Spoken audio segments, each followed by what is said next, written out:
Chapter 654. You went to find other women, yet you blame me for not fulfilling my duty as a wife. Ningxu sneered. Why did women have to marry? After marriage, there were no obligations. Jing Xiaozi spent money to visit Jing, but now he was talking about obligations to his wife. He even complained that Jing was not in good health and did not enjoy himself enough. He was really despicable. To be honest, the money Jing Xiaozi spent on his wife was not as much as he spent on Yixi. The mistress lived a very comfortable life, but the wife used responsibility and obligation to satisfy her. Do you want me to play this? Ningxu looked at Jing Xiaozi coldly. You are a man without any sense of responsibility. You have fulfilled your duty as a husband to your wife. Jing Xiaozi looked at the USB flash drive in Ningxu's hand and said coldly, You have violated my privacy rights. These things can't be used as evidence. Ningxu faintly said, As your wife, I have the right to know about you. You're not loyal to this marriage. You're the one in the wrong. You'll have to pay 200 million yuan for mental damage. Jing Xiaozi took a deep breath and clenched his fists. He looked at Ningxu and said, Your greed and viciousness are really disgusting. You also make me feel disgusted. You can't control your lower body, and you can't have children. Ningxu said coldly. You. Jing Xiaozi trembled with anger. Ningxu rolled her eyes. Out of the corner of her eyes, she saw a person wearing a hat and a mask sitting in the audience. It was such a hot day, but she was covered from head to toe. Was she not afraid of the heat? Noticing Ningxu's gaze, the fully armed person immediately lowered her head. There was only one person who lowered her head. He did not expect Yixi to secretly come to the gallery. Ningxu withdrew his gaze and looked at the judge. He said, Judge, I request a forced divorce. Jing Xiaozi and I have no feelings for each other. It is impossible for us to live together anymore. Ningxu looked at Ningxu and pointed at the gallery. Jing Xiaozi followed Ningxu's finger and saw Yixi sitting in the gallery. Since Ningxu could recognize Yixi, Jing Xiaozi could naturally recognize the person beside his bed. Jing Xiaozi glared at Ningxu and finally said with difficulty, I agree to the divorce. After saying this, Jing Xiaozi seemed to have lost all his strength. He viciously threatened Ningxu. A windfall from the sky. You have to be careful. It doesn't matter. In any case, if something happens to me, you're the prime suspect. Ningxu said indifferently. Don't worry. I'll generously spend the money you gave me. Jing Xiaozi was so angry that his temples bulged and his forehead swelled. This woman was really hateful. The judge announced the result of the trial, and everyone stood up. The judge announced that Ningxu and Jing Xiaozi were divorcing, and that Jing Xiaozi had to compensate his divorced wife 200 million yuan for mental damage. The reporters kept taking photos of Ningxu. From this moment on, Ningxu was a rich woman. The compensation of 200 million yuan was enough for her to squander for the rest of her life. Ningxu smiled. After coming out of the court, Ningxu and Jing Xiaozi went to the Civil Affairs Bureau to get a divorce. Soon, the two of them had a green divorce certificate in each hand. Ningxu smiled gently. You'd better hurry up with my compensation. If you don't have enough cash, you can give me the shares of the Jing family. I can accept it. You want the shares of the Jing family? Dream on, Jing Xiaozi said sarcastically. And Jing, don't think that I don't know what you're thinking. If you want to get your hands on the Jing family's company, you'll have to get my permission first. Ningxu looked at Jing Xiaozi from the corner of her eyes. Tsk. It's not even your turn to inherit the Jing family's company. Isn't your father looking for a surrogate? Your role is to protect this company and run it well, then make room for your brother. And Jing, no matter what you say, I won't care. Because your Jing family is malicious, I won't fall for your trick. Jing Xiaozi's face was cold, but his hands behind his back were clenched into fists, the veins on the back of his hands bulging. Ningxu said indifferently, Then, please pay me the compensation within 2 months. If it's more than 2 months, I'll add a late fee. Ningxu said and left. And Jing. Jing Xiaozi stopped Ningxu. Ningxu turned to look at Jing Xiaozi. Jing Xiaozi said, I'm getting married to Yixi. I hope you can come to my wedding. Ningxu blinked. I'm not going. I wish you all a long life and have a child soon. Was he trying to provoke her with this kind of thing? Ning Shu didn't feel anything in her heart. She even wanted to laugh. After Ning Shu finished speaking, she turned around and got into the car. Father and I breathed a sigh of relief and said, "You're finally divorced. Daughter, don't be angry. Let's go home and live a good life." And Ai Yen, who was driving, asked Ning Shu, "What are your plans for the future?" Ning Shu spread out her hands and said, "That's it. I'll go around and live a carefree life. Anyway, I have 200 million yuan. And Ai Yen said, "I guess there will be news about your matching heart soon. After the heart transplant surgery, your body will definitely be better than now. Then you can go wherever you want." Ning Shu was stunned. Heart transplant. She was going to leave this world after completing her mission. Moreover, the original Ni Jing didn't plan to come back. This heart would be wasted. In the plot, Ni Jing died on the operating table for heart transplant. Ning Shu pursed her lips and said, "Brother, don't worry. It's not easy to get a matching heart." Ai Yen glanced at Ning Shu, raised his eyebrows and asked, "Aren't you anxious? Don't you want to have a better body?" "How can that be? Everyone wants to be healthy," Ning Shu said. Ning Shu said happily, "If I really have a heart transplant, I will definitely go around." "Definitely," Ai Yen said. "Thank you, brother." Ning Shu thanked him. Ai Jing was very happy to have a new person who loved her. After the divorce with Jing Xiaoza, Ning Shu's life was very leisurely. However, the TV was full of Jing Xiaoza and Yi Shi showing off their love. Jing Xiaoza held a grand proposal ceremony to propose to Yi Shi. That kind of ceremony was what every woman dreamed of in their lifetime. Yi Shi nodded and agreed with tears. She looked so happy. Now that Yi Shi was going to marry Jing Xiaoza, she was no longer the third party, who hid in a dark corner and begged for a relationship that she shouldn't have. Yi Shi looked a lot brighter. With a shy and happy smile on her face, she held Jing Xiaoza's arm and smiled sweetly. She was very beautiful. The two of them were a perfect match. They just got divorced and were in a hurry to get married. Moreover, they were marrying a mistress. Jing Xiaoza could be regarded as the worst of the scumbags.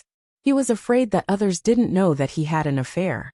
Many people scolded Yi Shi for being a shameless mistress, especially when they showed off their love on TV. It was simply disgusting.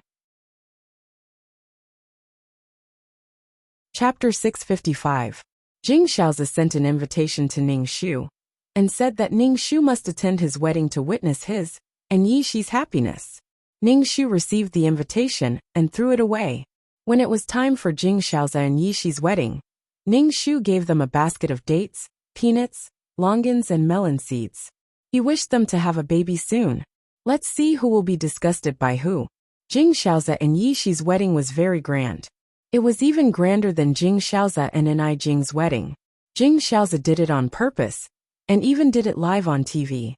Ning Shu looked at their happy faces, and the corners of his mouth twitched. Let's see how happy they can be. Marriage was the grave of love. After being married for a long time, even if they did not become a resentful couple, their lives would be filled with quarrels and indifference. What's more, there was a bond between Jing Xiaoza and Yi Shi.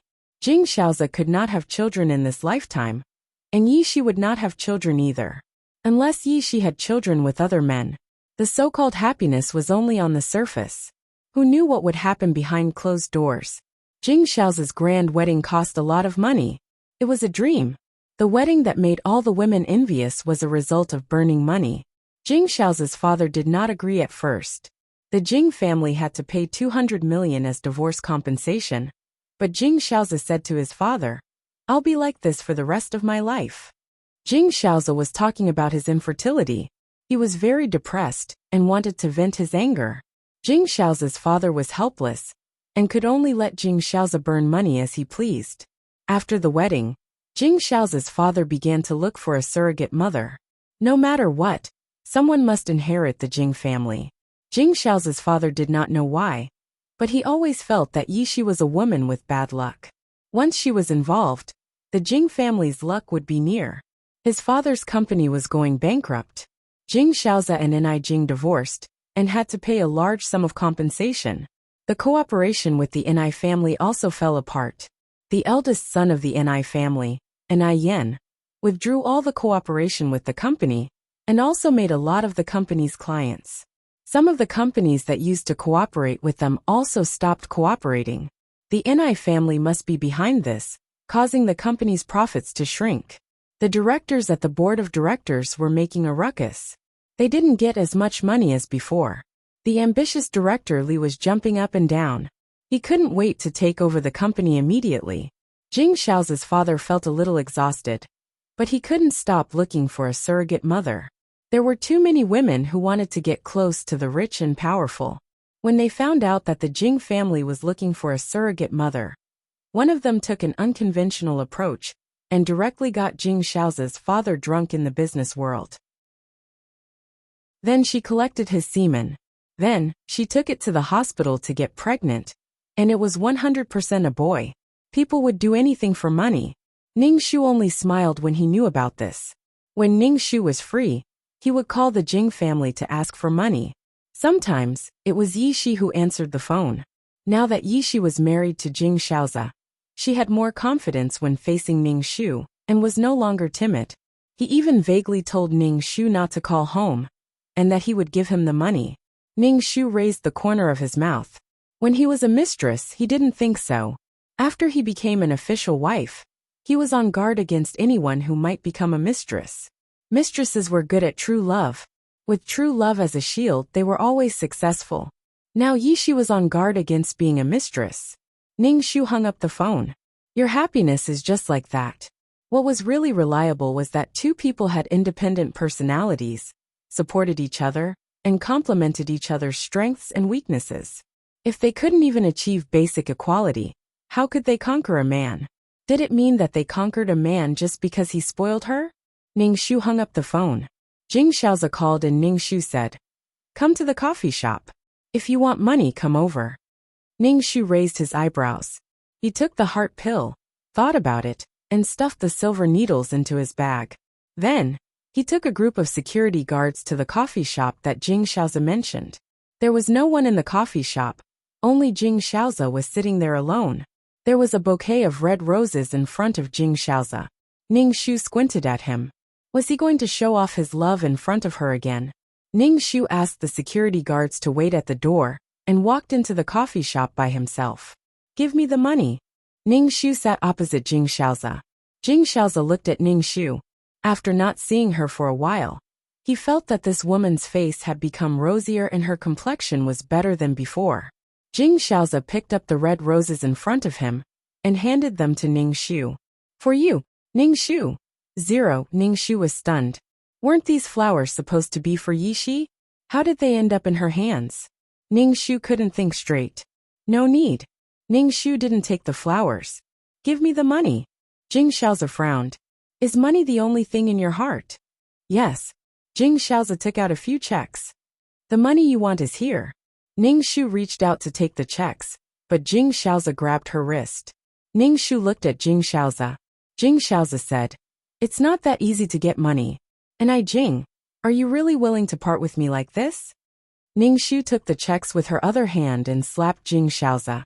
"Don't use the same trick on me that you used on Yi Shi." After being slapped by Ning Shu, Jing Xiaoza gripped Ning Shu's wrist tightly, as if he wanted to crush Ning Shu's wrist. Ning Shu looked at Jing Xiaoza, without changing her expression. "Don't tell me you want to get back together with me?" Jing Xiaoza narrowed his eyes. "What if I say yes?" "Ning Shu, aren't you married to Yi Shi?" Ning Shu asked. Jing Xiaoza didn't speak. Ning Shu sneered and shook off Jing Xiaoza's hand. "You want to cheat me of my money? Dream on." Jing Xiaoza was such a lustful person. How could he want to get back together with her? Ning Shu turned and left. Jing Xiaoza stood up and grabbed Ning Shu's arm. He said coldly, "Why do you only have money in your heart? If I don't let you go today, you won't be able to leave. I'll book this cafe." "Wow, so what if you book the cafe?" Ning Shu shouted for security at the door, and several burly men pushed the door open and came in. Jing Xiaoza saw the security and let go of Ning Shu's arm. He looked at Ning Shu and said unhappily, "Why did you bring security to meet me?" "It's because I'm meeting you that I brought security," Ning Shu said with a smile. He smiled and said to the security, "Beat him up. I'll take responsibility if anything happens." The security immediately walked towards Jing Xiaozi. Jing Xiaozi took 2 steps back. Jing Xiaozi's voice was sharp and angry. "And I, Jing, do you have to be so ruthless? Except for me, which man will look at you? Beat him up. Beat him up where it hurts," Ning Shu said coldly. Jing Xiaozi was forced into a corner and surrounded by several security guards. He wanted to use his skills to fight against 5 of them, but he overestimated his strength and was beaten down. Chapter 656. Jing Xiaozi was knocked to the ground by the security guards. His whole body was in pain. When the security guards heard Ning Shu's words, they started to hit him where it hurt. For a moment, Jing Xiaozi was lying on the ground. Ning Shu reached into his bag and took out a silver needle. He walked over and patted Jing Xiaozi's back. Then he quickly inserted the needle into Jing Xiaozi's waist. Jing Xiaozi was in pain all over. When he was patted by Ning Shu, he immediately cried out in pain and covered up the pain of the needle. Ning Shu said coldly, "I know what you're thinking, but don't treat women as fools." Wasn't Jing Xiaozi's hypocritical attitude just because he wanted the 200 million yuan? Jing Xiaozi was in so much pain that his face was covered in sweat. He turned his head and looked at Ning Shu with bloodshot eyes. His gums were almost bleeding as he said hatefully, "And I, Jing, I'd like to see how well you can live without me." Ning Shu smiled slightly. "Just wait and see, but I know you won't have a good life. An irresponsible man who doesn't have a sense of responsibility for his family, doesn't discipline himself, and can't give his wife a sense of security. Your life will be even more chaotic. No matter how many halos you have, things will soon collapse if things go wrong.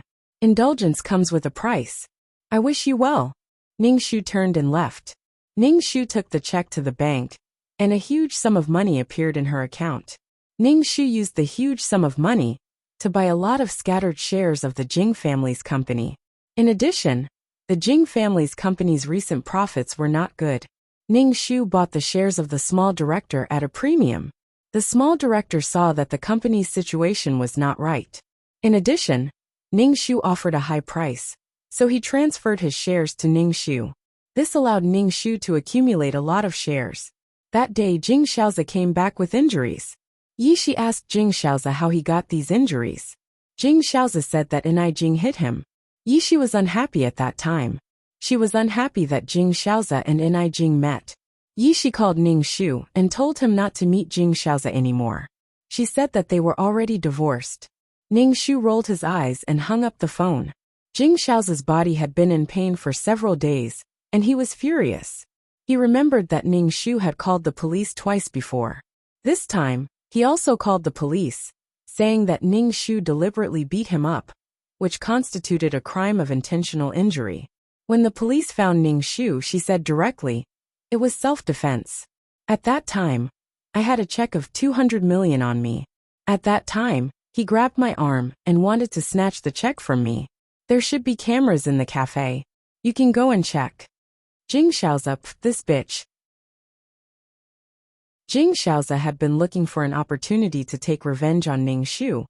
But Ning Shu either stayed at home and rarely went out, or when he went out, he brought a large group of people with him.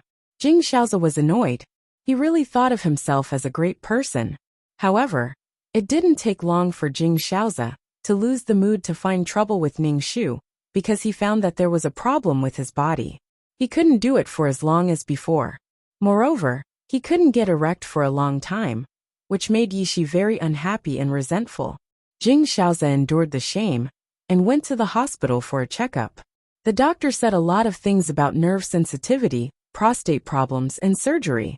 When Jing Xiaozi heard that he was going to have surgery there, he was frightened and ran out of the hospital. Jing Xiaozi went to find a more famous Chinese medicine doctor. The doctor said that Jing Xiaozi had serious kidney damage and couldn't have sex. Jing Xiaozi was speechless for a long time. Not only did he lose his fertility, but he also lost his ability to have sex now. That night, Jing Xiaozi was annoyed and wanted to test whether he really couldn't do it with Yi Shi, but the result was quickly lost. Jing Xiaozi was so angry that he jumped out of bed naked and smashed everything in the bedroom. Yishi nestled in bed and looked at Jing Xiaozi in a daze. Her expression was indescribably complicated. The loud noise in the room attracted Jing Xiaozi's parents. Jing Xiaozi could only suppress his anger and deal with his parents. He couldn't tell his parents that he couldn't do it. The next morning, Jing Xiaozi's mother scolded Yishi. Jing Xiaozi's mother didn't like Yishi. Yishi's family background was not as good as the Jing family. So Jing Xiaozi's mother was even more unkind to her. What's more, Yishi didn't give birth to a precious grandson for the Jing family like in the plot. So Jing Xiaozi's mother hated this daughter-in-law very much. Yishi was very helpless and sad in her heart. At this time, Jing Xiaozi was in a daze and didn't know how to speak up for her. Yishi's heart turned cold, and she began to mourn for the rest of her life. She thought that she would be happy from now on, but she didn't expect such an outcome. If she had known, she would have been ruthless and left. She wouldn't have ended up in such a situation. She didn't have a child in this life and had a husband, but she might be a widow. Yishi was discouraged for a while. After getting what she wanted, it was completely different from what she imagined. Jing Xiaozi's mother's reputation was not good now. Even if there were any banquets, don't invite her. Jing Xiaozi's mother, who had nothing to do all day, acted like a mother-in-law in front of Yishi and tormented her. There were servants at home, but she insisted that Yishi wear the clothes she liked, cook and clean. Yishi was very angry, but Jing Xiaozi couldn't stand it anymore and spoke up for Yishi. Jing Xiaozi was very guilty when facing Yishi. After all, he couldn't do it. While Jing Xiaozi's mother was happily tormenting Yishi, a woman came to the door with a newly bulged belly. The pregnant woman arrogantly said that the child in her belly was Jing Xiaozi's father's, and it was a boy. He was the future heir of the Jing family.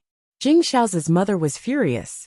She picked up something and smashed it on the woman's belly, wanting to get rid of the bastard in her belly. This child was her bargaining chip, so the woman naturally had to protect the child in her belly.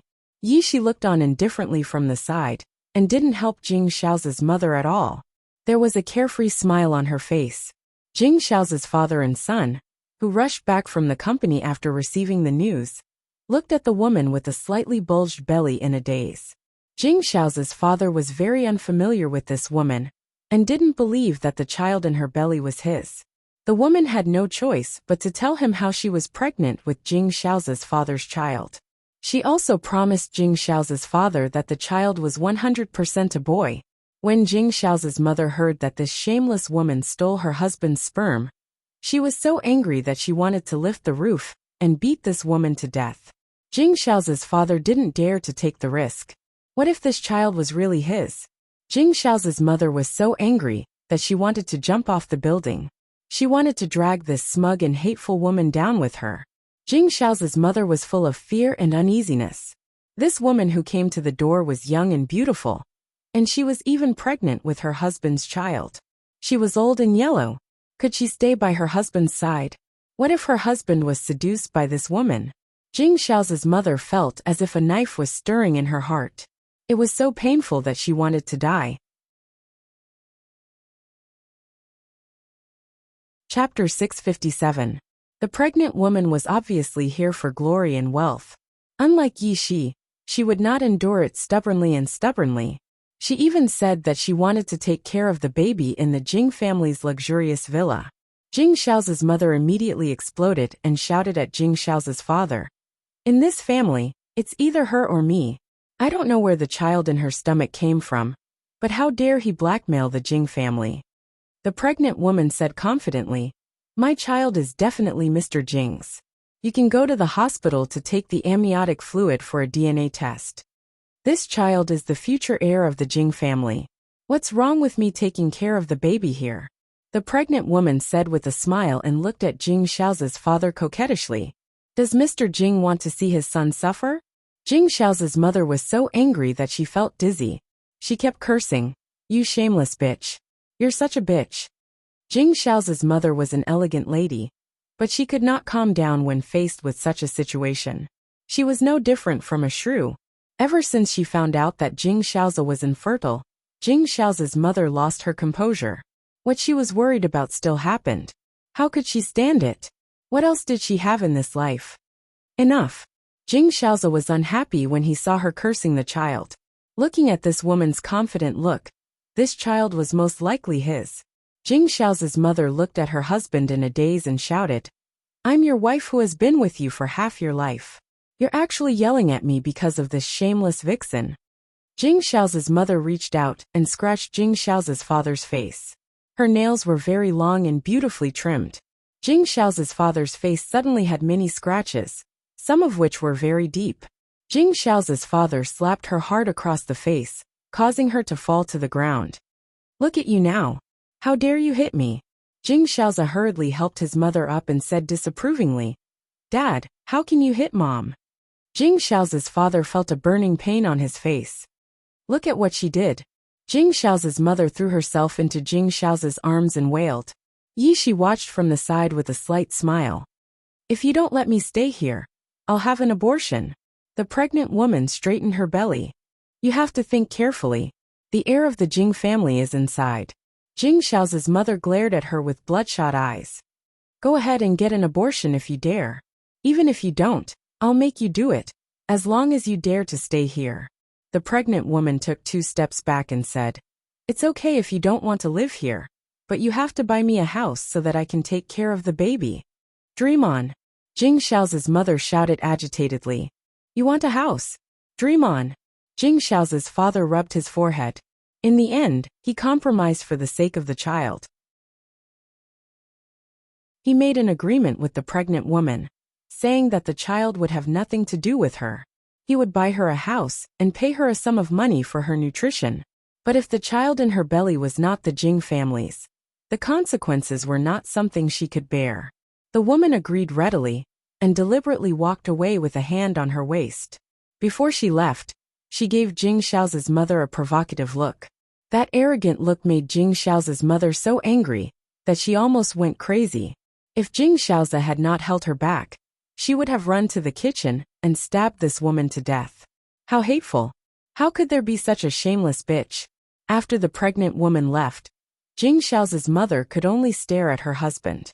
She cried and threw a tantrum, asking if there was anything between him and that vixen. Did something happen between the two of them? Jing Xiaozi's father was very impatient and went straight to the office.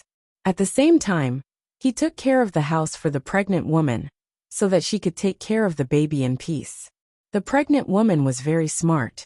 When he bought a house, he had to use her name on the property certificate. Otherwise, she would go to the hospital for an abortion. For the sake of the child, Jing Xiaozi's father endured and bought a house for the woman. The property certificate was in her name. At the same time, he made up his mind that if the child was not his, he would make this woman beg for death. Jing Xiaozi's father did not tell the family where the house he bought for the woman was, especially from his wife. Otherwise, there would be more trouble. Clearly, nothing had happened, but she was still looking for trouble like a lunatic, causing the family to be uneasy. Jing Xiaozi's father could not control the situation now. There was no worst-case scenario. It would only go in a worse direction. Jing Xiaozi's mother kept making a fuss. In order to avoid her, Jing Xiaozi's father rarely went home and stayed in the office all day. Sometimes he would even visit the pregnant woman's house. This man was her sugar daddy. The pregnant woman was naturally gentle towards Jing Xiaozi's father. The man, who was afraid of his wife, enjoyed this feeling. He always liked to come here, saying that he wanted to see his child. Sometimes he would even accompany the woman for a prenatal checkup, leaving Jing Xiaozi's mother in the luxurious villa. Jing Xiaozi's mother was already worried about her gains and losses. Now that another woman had appeared to ruin their relationship, how could Jing Xiaozi's mother tolerate this? Jing Xiaozi's father did not come home, so Jing Xiaozi's mother went to the office to make a fuss. Not only did she make the house a mess, but she also made the people in the office lose their minds. Anyway, the entire Jing family was in a fickle and crazy atmosphere. It was like a bowstring that had been pulled to the extreme. Who knew when it would break? Compared to the gloomy atmosphere in the Jing family, Ning Shu's days were very comfortable. When he had nothing to do, he would practice his peerless martial arts or go out to do things. Previously, the directors of the Jing family's company sold their shares to him. There were also some small directors who took the initiative to look for Ning Shu and offered to sell their shares to Ning Shu. Now the company was in a rather strange atmosphere. In any case, it gave people a very bad feeling. There was no positive and uplifting atmosphere. Moreover, the directors' dividends were getting less and less, and the company's share price was also falling. Some of the small directors heard that Ning Shu was buying shares at a premium and contacted Ning Shu to transfer the shares to Ning Shu. Since they took the initiative to come to him, Ning Shu naturally had to lower the price. It was impossible for him to give a higher price. These small directors saw that Ning Shu was lowering the price and felt that the company had no future. They wanted to withdraw as soon as possible. They could not be trapped in their hands. Ning Shu's price was slightly higher than the stock price, and these small directors sold their shares. At this point, Ning Shu had spent almost all of his 200 million yuan. All of it was exchanged for the shares of the Jing family. After calculating, the shares in his hands were enough to enter the board of directors of the Jing family company. He had the right to vote. It all depended on when he could change the name of the Jing family company. There were many people who coveted the Jing family company. For example, the second largest shareholder of the company, Director Li, was eyeing the company covetously. He wanted to get the company in his hands and change the company's name to Li.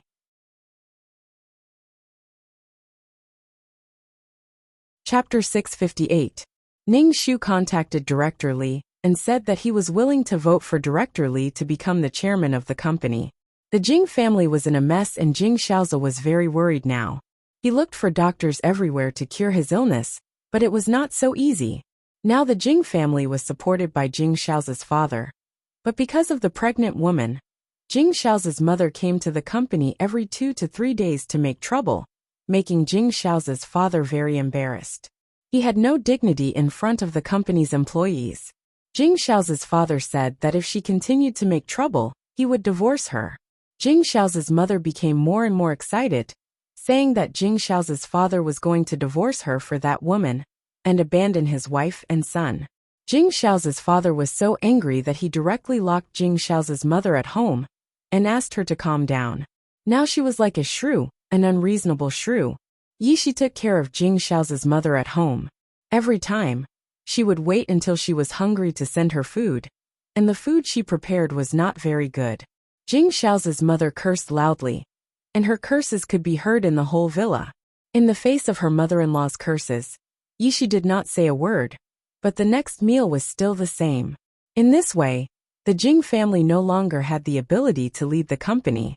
When Director Li heard that Ning Shu supported him, he was sure that Ning Shu would not betray him at the last minute. So he called for a board meeting and said that he would remove Jing Xiaozi's father from the position of chairman and deprive the Jing family of the management rights. Jing Xiaozi's father's face was dark, but he was very calm. After all, the Jing family had the most shares, and these directors could not all vote for Director Li. In the end, it was the voting of the directors. Every director voted very carefully. Ning Shu did not come to the scene, but he called Director Li to vote. Director Li had roped in a lot of directors before. Although some of them betrayed him at the last minute, he still defeated the Jing family with 1 vote. Jing Xiaozi's father fainted on the spot due to high blood pressure and was rushed to the hospital. When Jing Xiaozi came back to work from a business trip, he found that the company was turned upside down. His father's position as chairman was gone, and his position as CEO was gone. Now, he was told that the Jing family's company had nothing to do with his family. Although the Jing family had a small company, this company was the most important. It wasn't that the Jing family had nothing now. The Jing family had a lot of stocks in their hands, and the dividends they received every year made the Jing family rich. But why? This belonged to the Jing clan. Jing Xiaozi went to look for Director Li, but he was dragged out by the security guards before he could even see Director Li. Ning Shu felt that this mission should be about done. He just didn't know when he would be able to leave. The Jing family had been trying so hard to find a successor. Now that the Jing family had lost their family business, did they really want a successor to inherit the company's stocks and a few small companies? A small company was like a drop in the ocean to the Jing family's company. There was no way they could compare. Jing Xiao's father was in the hospital, while Jing Xiao's mother was locked up at home, cursing and swearing every day. Ning Shu's life was very comfortable, but the Inai family was very worried. They said that they still wanted to find a man for Ning Shu to take care of her for the rest of her life. Especially when they saw that Jing Xiaoza was married. They swore to find Ning Shu a man who was 1,000 times better than Jing Xiaoza. Ning Shu's face darkened when he heard this. It wasn't easy for him to jump out of the pit, but now he had to jump back into the pit again? Moreover, men of equal social status all avoided Ning Shu. It was because Ning Shu's style was too strong. She took a video of her ex-husband having sex and asked for 200 million yuan for a divorce. Moreover, she was a woman with heart disease who couldn't give birth. Anyone with a clear mind would not marry Ning Shu. However, there were also some men who were interested in the 200 million yuan in Ning Shu's hands and expressed their willingness to marry Ning Shu. Ning Shu, go back to where you came from. The Inai family had no choice but to ask Inai Yen for help to find a reliable man. Inai Yen looked at the nonchalant Ning Shu and said, I have a suitable candidate under me. He's reliable and has a good personality. If you're willing, I can arrange for the two of you to meet. Oh, how's his family background? Ning Shu asked casually. It's not that good, but he's hardworking and has a bright future. He's my right-hand man. Inai Yen said. Ning Shu squinted and said, Forget it. We're not of equal social status. He'll say that his brother forced him to marry his sick sister. I have more money than him, and my family background is better than his. His male chauvinism probably won't be able to take it and make him feel suffocated. What's his motive for marrying a wife who can't give birth? Inai Yen, if you think that way, you can't get married in this lifetime. Ning Shu said to Inai Yen. Ning Shu said casually, I didn't plan to get married in the first place. Do women have to get married? I don't want to be too comfortable right now. Ning Shu felt that her life after transmigrating was great. No one forced her to get married. It was as if a woman who didn't get married was a piece of trash that no one wanted. Inai Yen didn't introduce anyone to Ning Shu and said, The donor has agreed to donate the heart. The surgery will probably be carried out soon. The hospital has already arranged another surgery for you. Pack up today, and you'll be in the main hospital tomorrow. Ning Shu, no, I don't want to. When would he be able to leave this world? The Inai family completely ignored Ning Shu's wishes and sent Ning Shu to the hospital. They even comforted Ning Shu not to be nervous, but they were extremely nervous. Inai Yen said to Ning Shu, Don't be afraid. Take care of your body first. Big Brother has hired the best doctor for you. Once the heart recovers, the surgery can be carried out. After that you can walk around. Ning Shu felt helpless when she saw the Inai family's anticipation. If she didn't do the surgery, how sad would the Inai family be? Dying on the operating table was better than not doing it at all. Once the heart arrived at the hospital, Ning Shu was pushed into the operating room. All sorts of instruments were placed on her body. Ning Shu cursed in her heart. Is 2333 dead? Why isn't he sending me back? After the anesthetic was administered, Ning Shu fainted. When she woke up again, her whole body was numb. Inai Yen came in wearing a sterile gown. When he saw Ning Shu wake up, he smiled. The surgery was a success. Jingjing, take care of your body. Ning Shu felt bitter in her heart. Facing the happy family, Ning Shu didn't feel too good. It was a pity that the original owner didn't plan to come back. If the surgery was successful, her body wouldn't faint like before. Ding, mission completed. Do you want to leave the mission world? 2333's voice sounded. Ning Shu was extremely depressed. Leave. Can't you die earlier? How can you let me leave after the surgery is successful? How can the Inai family accept this?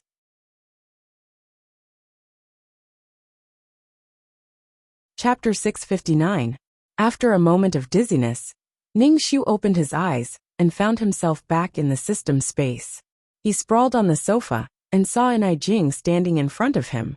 Seeing Inai Jing, Ning Shu immediately sat up straight and asked, Are you satisfied with the mission? Inai Jing smiled. Thank you, I'm very satisfied. Ningshu paused for a moment and said, I think you should go back. Your heart transplant was a success. You can go back and live like a healthy person. Living like a healthy person is not a healthy person. Jing shook her head. And I have to take anti-rejection drugs for the rest of my life. Didn't you take medicine before? Ningshu said. Jing's condition required her to take medicine. The surgery was a success. Your parents are very happy. Jing smiled. Thank you, but I want to start over. Well, I wish you all the best. Ningshu felt that it was a pity. A new life might not be as good as this one. Ningshu felt that Jing would have a good life when she went back. She would have enough money to squander, and would not have to worry about making a living. Moreover, the Ni family would not force Qian to marry. In a way, this kind of life was freer than most people. However, to each his own. Ningshu thought it was good, but Jing did not think so. He felt that Jing cared a lot about the fact that she could not have children. Everything was because Jing could not have children. Anyway, thank you. Jing thanked Ningshu. Then her soul began to become thin. In the end, it was so thin that it could be blown away by the wind. Jing disappeared from the system space. Ningshu immediately asked 2333, why didn't you tell me that someone entered the system space? 2333 explained, I thought you were ready to meet the client. Sophistry. She slumped on the sofa. Did she look like she was going to meet a guest? Ningshu rolled his eyes and said, 2333, I feel that you have been acting weird recently. Tell me if you have any dissatisfaction. No, I'm just trying to remind you. I'm not afraid that you will become arrogant after becoming an intermediate mission taker. 2333 said. Ningshu, should I thank you? Ningshu asked. If I leave Jing's body and Jing won't go, then what about Jing's body? Natural death. 2333 said. Ningshu still felt that it was a pity.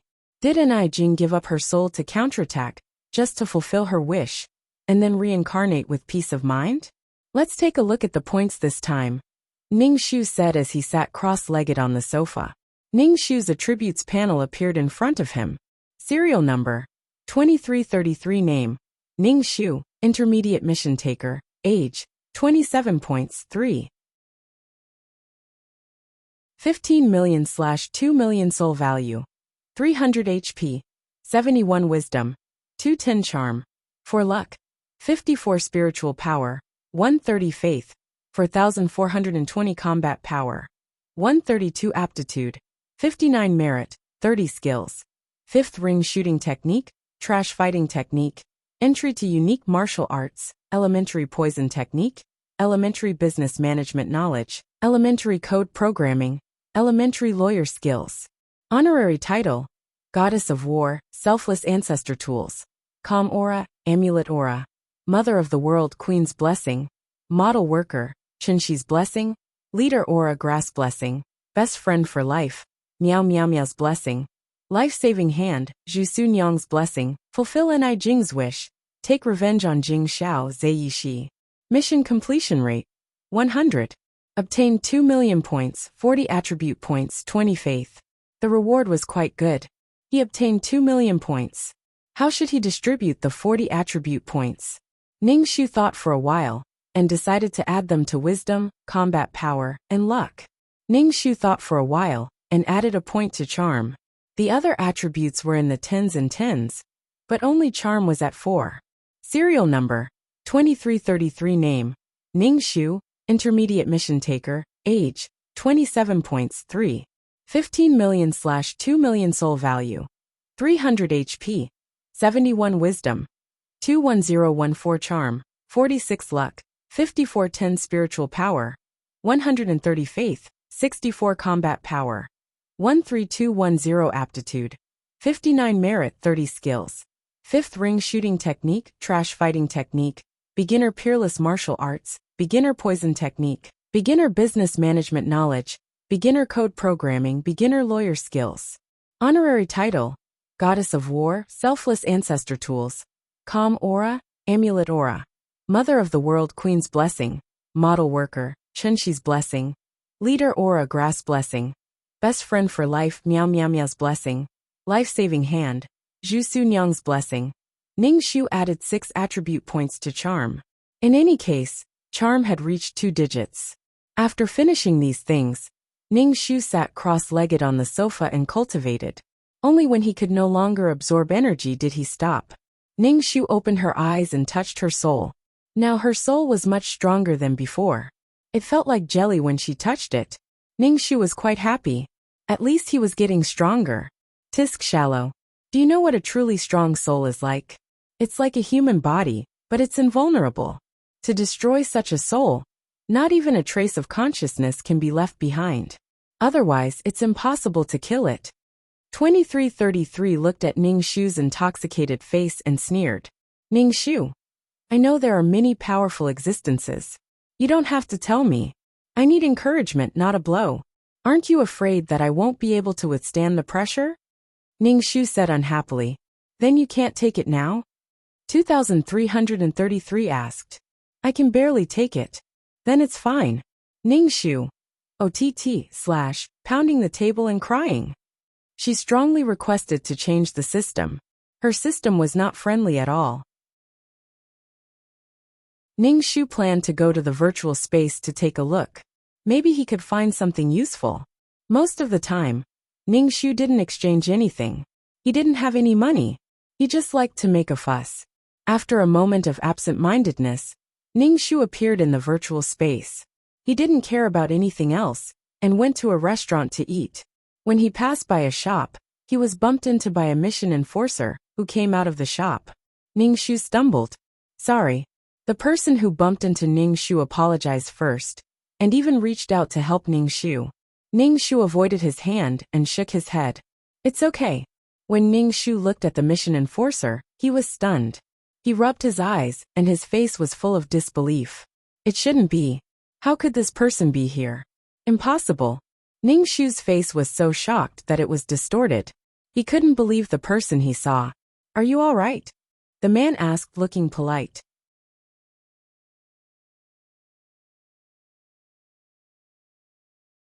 Chapter 660. Ning Shu really wanted to slap himself twice to make his expression more normal. He coughed and calmly said, I'm fine. Ning Shu never thought that she would meet Zhang Jiasun here. Zhang Jiasun? Zhang Jiasun, damn it. He committed suicide and became a mission enforcer. Ning Shu turned around and left. She didn't want to have anything to do with Zhang Jiasun. Zhang Jiasun reached out to stop Ning Shu. Ning Shu looked at him warily. What are you doing? Zhang Jiasun withdrew his hand and said, I just wanted to ask if you were okay. Ning Shu shook his head. I'm fine. Zhang Jiasun was some distance away from Ning Shu. He said politely to Ning Shu, I'm sorry. I didn't notice when I came out. If you feel uncomfortable, you can tell me. I'm willing to compensate you. Seeing Zhang Jiasun like this, Ning Shu had a bad feeling in her heart. She knew this guy too well. He had a deep mind and was ruthless. Everything he did had a purpose. I'm fine. I'm fine. Ning Shu turned around and walked away. Zhang Jiasun relied on his long legs to block Ning Shu again. Ning Shu's heart immediately exploded, and he looked at him coldly. What else do you want? To express my apology, I'll treat you to a meal. Zhang Jiasun pointed to a restaurant not far away and said, This is my first time here. You're the first person I've met. Let me treat you to a meal. Ning Shu, OTT/ slamming the table and crying. What kind of ill-fated relationship was this? That was why he met Zhang Jiasun here. Ning Shu didn't want to have anything to do with Zhang Jiasun. Not at all. Ning Shu took 2 steps back and lightly said, No need, thank you. Zhang Jiasun raised his eyebrows, looked at Ning Shu and asked, Are you afraid of me? Why would I be afraid of you? Let's fight one-on-one if you have the ability. Zhang Jiasun sized up Ning Shu from head to toe. His sharp eyes made Ning Shu's hair stand on end. What are you looking at? Ning Shu asked unhappily. Zhang Jiasun rubbed his chin. I think you look familiar. Ning Shu, fuck, why does he look so familiar? To be honest, Ning Shu didn't want to deal with people like Zhang Jiasun. It was fine to meet him once, but he didn't expect to meet him again. Ning Shu had a bad feeling in his heart. Zhang Jiasun had become a mission enforcer. What if he met him during a mission? Fuck, her life was already so miserable. And there was still a mission enforcer who might seek revenge on her. However, Ning Shu did not regret her decision in the slightest. Even if she had known that Zhang Jiasin would become a quest enforcer, she would still have done the same thing. She should have taken out the soul pearl and collected Zhang Jiasin's soul back then. Zhang Jiasin saw that the woman's face was cold, but her eyes were flickering. He said, "I invite you again. Please give me a chance to apologize." "No need." Ning Shu directly refused. Zhang Jiasin frowned, then his eyebrows relaxed, and he finally laughed softly. "Ning Shu. Laugh your ass, you're crazy." Zhang Jiasin stared at Ning Shu. Ning Shu shouted, "Meow meow meow. Puffed cough cough cough." Fuck, Zhang Jiasin was simply heaven-defying. He could even recognize her. Zhang Jiasin smiled. "It really is you. I didn't expect you to look like this." Ning Shu straightened her back and said righteously, "It's me. What, do you want revenge on me?" Zhang Jiasin said gently, "Why would I want revenge on you? If it wasn't for you, I wouldn't have been caught by the system." "Ning Shu, that's mockery, right?" Hee. Ning Shu looked at Zhang Jiasin. "I'm telling the truth. The past is in the past, and I don't have any responsibilities. I'm living for myself now." Zhang Jiasin looked at Ning Shu. "I don't hate you. As for meow meow meow, now that I think about it, I feel sorry for her. She gave up her soul for others to counterattack." Zhang Jiasin looked disappointed. "Soul power is too important to the soul. Ning Shu, I'd be a fool if I believed you." Zhang Jiasin's words couldn't be trusted. "What's your name?" Zhang Jiasin asked Ning Shu. Ning Shu was wary of Zhang Jiasin, so he didn't plan on telling Zhang Jiasin his name. "Since you don't hate me, then let's forget about each other." Ning Shu turned and walked away. This time, Zhang Jiasin didn't stop Ning Shu. Instead, he raised his eyebrows and looked at Ning Shu's back. He touched his chin, turned around, and walked in the opposite direction of Ning Shu. After meeting Zhang Jiasin, Ning Shu wasn't in the mood to eat at the restaurant. He thought about it, and felt that he was too cowardly. Wasn't it just Zhang Jiasin? What was there to be afraid of? Everyone would use their own means to see who could beat who. Ning Shu still went to the restaurant to eat. When he walked to the door, the waiter greeted him and said to Ning Shu, "Sir, someone invited you to a private room." Ning Shu was surprised. He didn't know anyone in the virtual space, but someone invited him to a private room. A private room was very expensive. Ning Shu ate in the main hall every time he went to the restaurant. Ning Shu followed the waiter to the private room. The waiter opened the door, and Ning Shu instantly smelled the fragrance of agarwood in the room. After taking a breath, he felt that his soul was much cooler. Smelling this smell, a silver-haired consultant appeared in Ning Shu's mind. Ning Shu walked in and saw the silver-haired man. The silver-haired man was holding a book in his hand. "Sit down," the silver-haired man said calmly as he closed the book gracefully. Ning Shu was a little puzzled as to why he was looking for him. He asked, "Why are you looking for me? You're an intermediate mission enforcer now, right?" Ning Shu said, "I need something. I hope you can help me find it in an intermediate realm."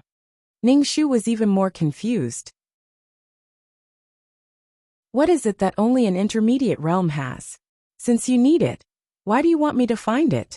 Can't you go yourself?" "I can't go to a low-level realm," the silver-haired man said calmly.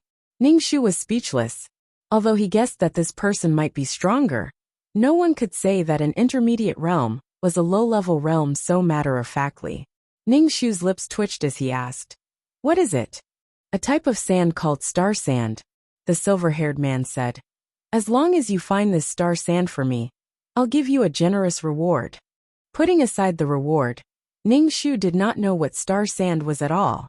He asked, "What does this thing look like? Why does it only exist in intermediate realms?" The silver-haired man said, "It's a type of sand, but it's actually a type of stone. It can also be said to be a type of crystal. It's a law stone formed when an intermediate realm develops into an advanced realm." Ning Shu was surprised. "Then this thing should be very expensive. You can exchange it." There were too many shops in the virtual space. He would definitely find what he wanted. The silver-haired man glanced at Ning Shu, who was making a fuss. This thing is actually useless. It's like the resin secreted by a tree. Ning Shu was speechless. He felt that he was being despised for no reason.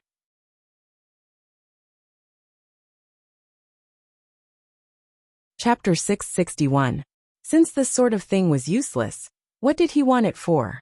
Ning Shu didn't plan on asking. Even if she asked, he might not tell her. She thought for a moment and said, I don't know how to find star sand, and I can't guarantee that I'll find it. I can wait as long as it takes. Time is not a problem. If you find it, you can come to the consultation room and make a deal with me, the silver-haired man said. Ning Shu thought for a while and asked, Why are you looking for me? Ning Shu was really confused about why the silver-haired man was looking for him. The silver-haired man said, The people I know don't go to low-level worlds. I just happened to see you and wanted to make a deal with you. Ning Shu was speechless.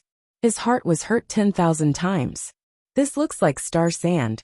The silver-haired man handed Ning Shu a piece of paper. It was light gold and a little thick. Ning Shu took a look. Star sand was just like its name.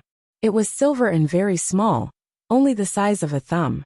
This kind of thing was too hard to find, mainly because it was too small. Even if he found it, he would just glance at it and ignore it. Ning Shu nodded and said, I'll try my best. The silver-haired man nodded and stood up. He took the thick book and left. He turned to Ning Shu and said, Order whatever you want. It's my treat. The silver-haired man opened the door and left. Ning Shu didn't stand on ceremony. He called the waiter and ordered a table of dishes. After eating, he returned to the system space. Ning Shu asked 2333, How did Zhang Jiasin become a mission enforcer? His soul is qualified. Naturally, he can become a mission enforcer, 2333 said. Ning Shu felt very tired. Can you find out what level he is at now? How did he appear in the virtual space so quickly? I can't find out. The support system only serves mission enforcers. I can't find out their information. As for appearing in the virtual space, as long as you accumulate 500,000 points, you can activate the virtual space, 2333 explained. 2333 explained, You activated the virtual space when you accumulated 500,000 points. Ning Shu pursed his lips. Looking at Zhang Jiasin's appearance, he would definitely find a chance to mess with him in the future. Ning Shu guessed that Zhang Jiasin was able to recognize her because of her unconscious movements. Everyone had habitual movements. She had lived with Zhang Jiasin for a period of time, so it was normal for Zhang Jiasin to guess. Ning Shu hammered his head. He would have to be more careful when doing quests in the future. As long as there was a chance to step on him, he would not give in. After recording Zhang Jiasin in his heart, Ning Shu took out the paper that the silver-haired man had given him.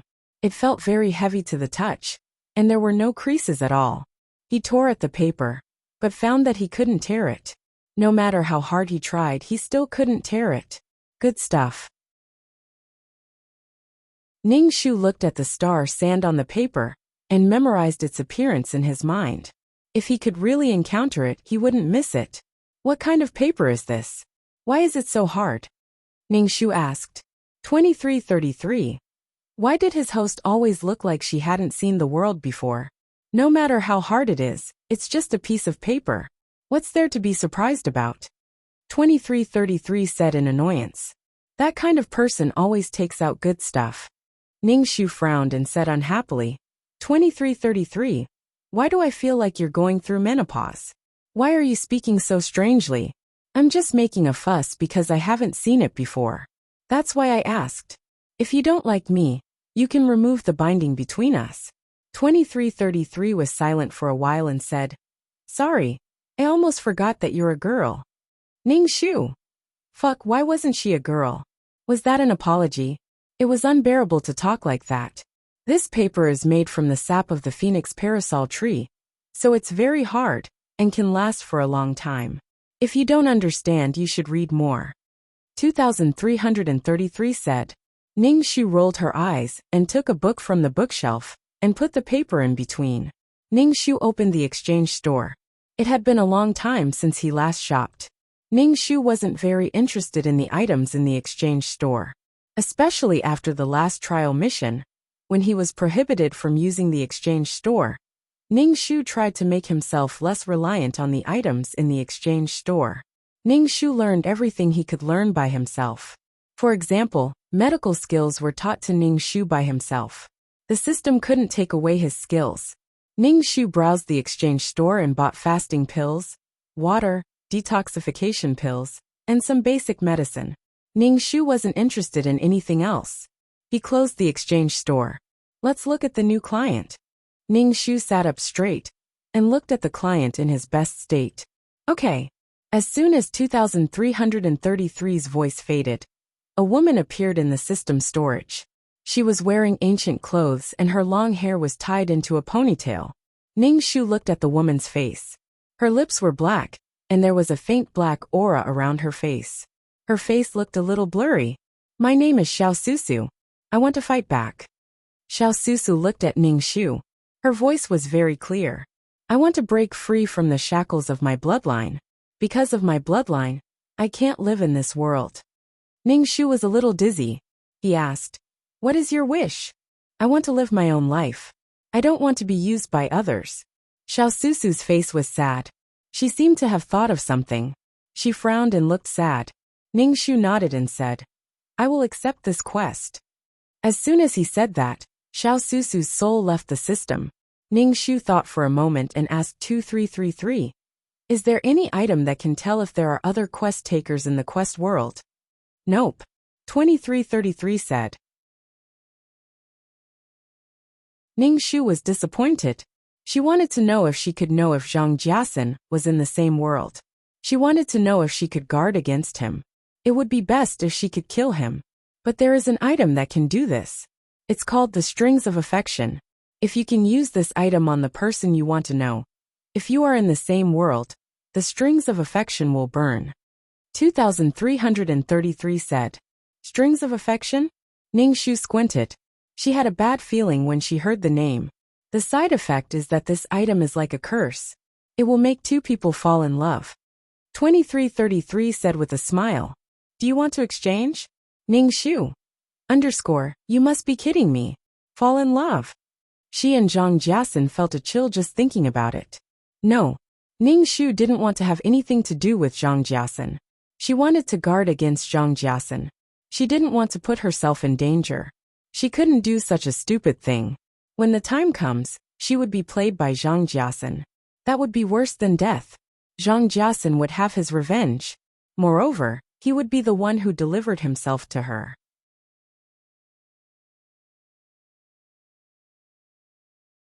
Chapter 662. Ning Shu gave up after learning about the powerful side effects of the strings of affection. Using this item on Zhang Jiasen was suicide. It was giving up on life. Let's start the mission. Instead of thinking of ways to guard against Zhang Jiasen, it was better to become stronger and crush Zhang Jiasen into the mud. In fact, Ning Shu was a little afraid of Zhang Jiasen. It wasn't easy for him to succeed in a counterattack for someone else, only to find that the person he took so much effort to defeat had suddenly appeared. And he was even stronger than before. It was even more frightening than seeing a ghost in broad daylight. Ning Shu felt a wave of dizziness from the teleportation, and his soul entered a body. Before he opened his eyes, he felt an oppressive and tense atmosphere. Ning Shu felt his heart beating wildly. Ning Shu quickly opened his eyes and found himself in a forest. There were many people around him, and they were of different ages. The youngest was 7 or 8 years old, and the oldest was 15 or 16. There were boys and girls in the group. Ning Shu was sizing up her surroundings when she suddenly saw a ferocious wild boar with tusks comparable to elephant tusks, a fat and strong body, and a bristling mane, rushing out from the forest. If he was stabbed by the wild boar's tusks, he definitely wouldn't survive. When Ning Shu saw the wild boar, the others naturally saw it too. They immediately screamed and scattered. Some of the smarter children even climbed up the tree. When Ning Shu saw the wild boar, she avoided it without thinking. She saw that the 7 or 8-year-old child next to her seemed to be frightened, staring blankly at the wild boar. Ning Shu grabbed his arm and ran away. Because Ning Shu was dragging a child, he couldn't run fast. The others hid, and the wild boar stared at Ning Shu and the child. The wild boar ran very fast and was about to catch up. Ningxu saw a withered branch. He threw the child away and picked up the branch on the ground. Ningxu held the branch and looked at the wild boar running towards him. He felt something in his body become restless, as if it was about to burst out. This feeling was very strange, as if there was a giant beast trapped in her body. Ningxu instinctively suppressed this power that was eager to rush out of her body. Ningxu planned to stab the wild boar's eyes with a branch, but before the wild boar could run in front of Ningxu, it was entangled by a ribbon and couldn't break free. Ningxu looked in the direction of the ribbon and saw a little girl about 12 years old. She was holding a ribbon in her hand, and her fair face was covered in sweat. She seemed to be struggling. Ningxu didn't hesitate. He held the wooden stick in his hand and stabbed it into the eyes of the wild boar that was struggling to break free from the ribbon. Ningxu pierced the wild boar's eyes. The wild boar let out a shrill cry and struggled even harder. Finally, it broke free from the ribbon. This beast was very vengeful. After being blinded by Ningxu, it howled and chased after Ningxu. Just as Ningxu was about to be caught, a folding fan appeared in the air with a whoosh. The folding fan slashed across the wild boar's neck. The wild boar's head was cut off, and blood spurted out. But there was no blood on the folding fan. The wild boar that lost its head ran for a while before it fell down, its body twitching. Ningxu fell to the ground with a plop. His legs were weak, and he wiped the cold sweat on his forehead. The child that was thrown out by Ningxu ran over. Ningxu asked, "Are you okay?" Ningxu shook his head. The girl who used the ribbon as a weapon also came over. She looked at Ningxu from head to toe. "Fortunately, the real person saved you. Otherwise, you would be dead." "Thank you." Ningxu thanked her. "You are so powerful." The girl snorted. She was a little proud. After the wild boar was killed, the people who were hiding also came out and surrounded them. After being scared by the wild boar, everyone's face was still in shock. Two people came with the wind and stopped in front of the group of people.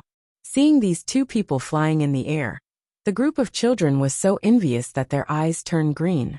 They were shocked. Ningxu saw one of the men. His face was as clear as jade, and his posture was confident and at ease. He also had the temperament of a cultivator. His expression was languid, and he held a folding fan. It was obvious that he was the one who had killed the wild boar. When Ningxu saw this man, his heart was filled with complicated emotions. He felt bitter and frustrated. In short, it was very complicated. Ningxu silently chanted the clear heart incantation and suppressed the feeling in his heart.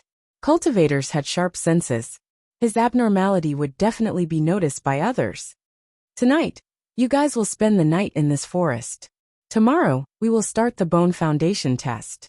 Another young cultivator with a big saber on his back said. Hearing that they had to spend the night in the forest, everyone's face turned ugly. Some of the timid people, such as the children that Ningxu saved, curled their lips and were about to cry. "Tonight, your dinner will be this wild boar." The man with the folding fan pointed at the wild boar with the folding fan and said, "Oh right, there are many wild beasts in this forest. There might even be demonic beasts. Be careful." When these words came out, the children were scared to death. Their faces turned pale. The man with the folding fan smiled. He originally looked like an immortal. When he smiled, it was very seductive. "Coquettish fox." The girl with the ribbon whispered. The man with the folding fan glanced at her with a smile that was not a smile. It was obvious that he had bad intentions.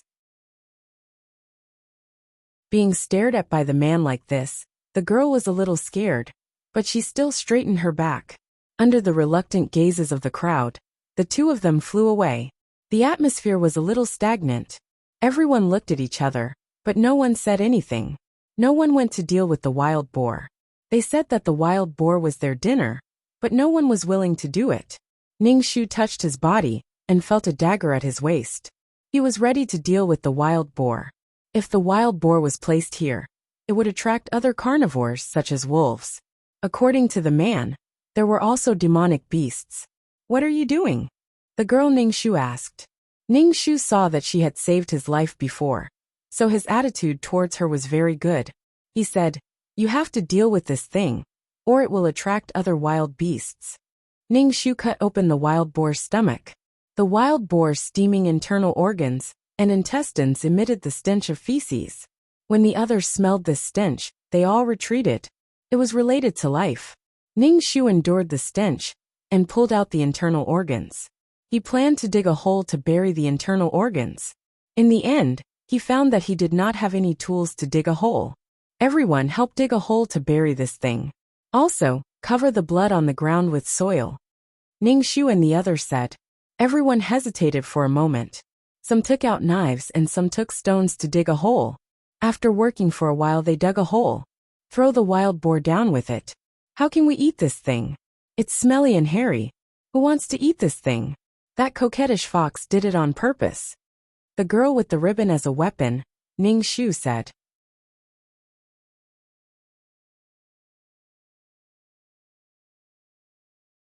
Chapter 663. When Ning Shu heard that the girl was going to throw the boar away, she asked in surprise, "What are we going to eat if we throw it away? We all have dry food, so we don't need to eat this kind of thing." Ning Shu was speechless. That man said that the wild boar was his dinner, and she really believed him. Who the hell would believe you? She worked hard to cut open the boar's stomach and made it stinky.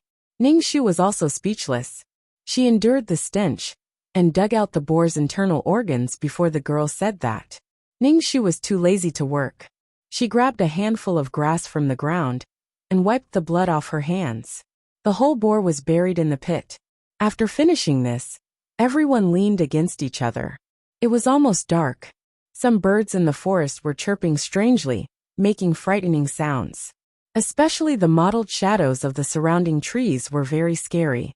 They couldn't help but lean closer to their companions. Some people took out their dry food to eat. Ning Shu touched the bag on her waist and found that there was nothing in it. There was no water in the water bag either. Ning Shu wanted to take out the fasting pills, but then she thought that the two people wouldn't really leave these people behind. They should be nearby watching them.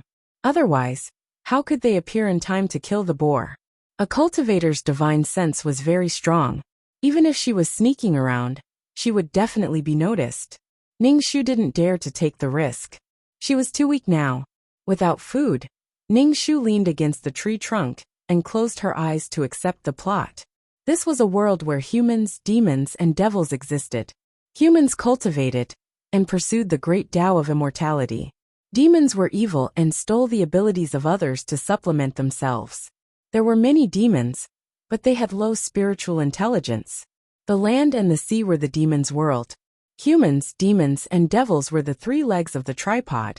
The Tsangming continent was very big. No one knew how big it was. There were many dangerous and unknown places.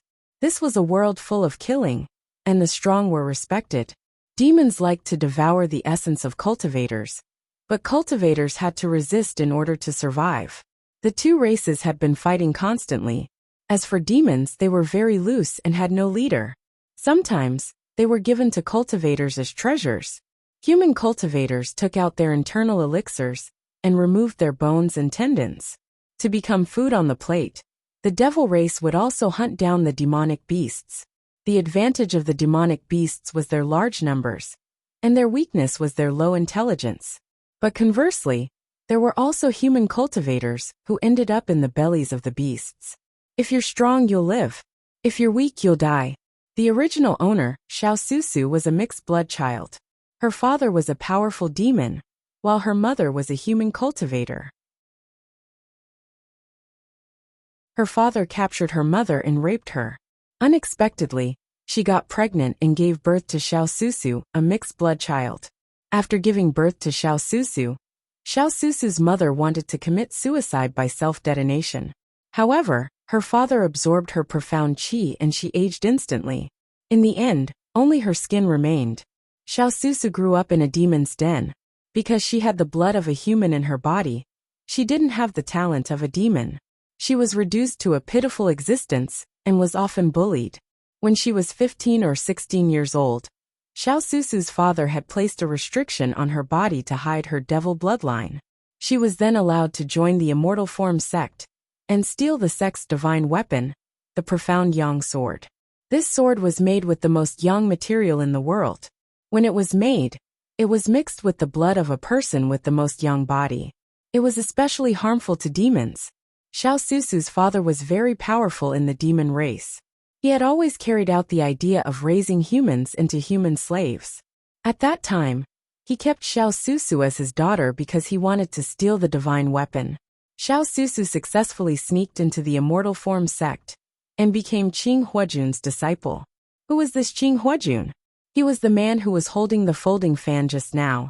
He was the youngest spirit-severing expert in the cultivation world. His talent was top-notch. Moreover, this person had a lazy personality. He had a feeling of wanting to see the world in chaos. He was neither good nor evil. After Xiao Susu became this person's disciple, facing this celestial master, she started to have some thoughts after a long time. However, Qing Huajun doted on Yuling Air, who also became his disciple. Yuling Air was a little girl who used a ribbon as a weapon. Yuling Air was a princess of a country in the secular world. Because she had dual spiritual roots, she was sent to the cultivation world by the royal family. This little girl was a little arrogant like a princess. However, her personality was very simple. She was straightforward and said whatever she wanted to say. She was often played around by her master, who was like a fox.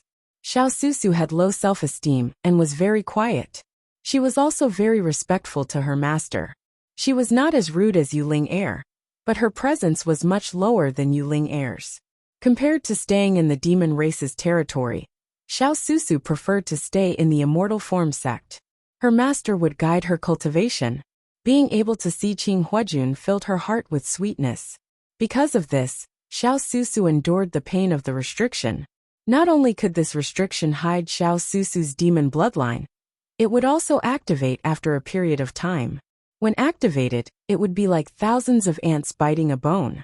Her father, who was far away in the demon race's territory, could even kill Xiao Susu with a single thought. However, when the restriction activated once, Xiao Susu was found to have demon qi in her body. The human race hated the demon race to the core. They would kill any demon they met. The demon race not only wanted the essence of cultivators, but also the essence of ordinary people. The hatred between the two races was irreconcilable. The immortal form sect naturally wanted to kill Xiao Susu. However, Qing Huajun resisted the pressure and saved Xiao Susu. Xiao Susu was touched that Qing Huajun saved her. She honestly told him the reason why she came to the immortal form sect. Qing Huajun said that the human race could not keep Xiao Susu. He even gave Xiao Susu the profound yang sword. Xiao Susu took the profound yang sword back to the demon race with tears in her eyes and gave it to her father. Just as Xiao Susu's father took the profound yang sword, the profound yang sword suddenly exploded. This little bit of attack power was nothing to Xiao Susu's father. However, the blood-devouring insect hidden in the profound yang sword took the opportunity to drill into his heart. Qing Huajun was a person who did whatever he wanted. He did not care about what the righteous sects were particular about. As long as it was effective, he would try it. Thus, he used Xiao Susu to sneak attack Xiao Susu's father. This method was obviously effective. The demon race's cultivation relied on blood essence. The blood-devouring insect drilled into his heart and devoured his blood essence, causing his strength to deteriorate. Xiao Susu's father was so angry that he directly sucked Xiao Susu dry. The demon race did not have any kinship. They only had strength. Strength was everything. Xiao Susu was born in a daze. Because of her bloodline, she was not allowed to exist in this world. The human race could not tolerate her, and the demon race would not care about a bastard who did not even have the talent of the demon race.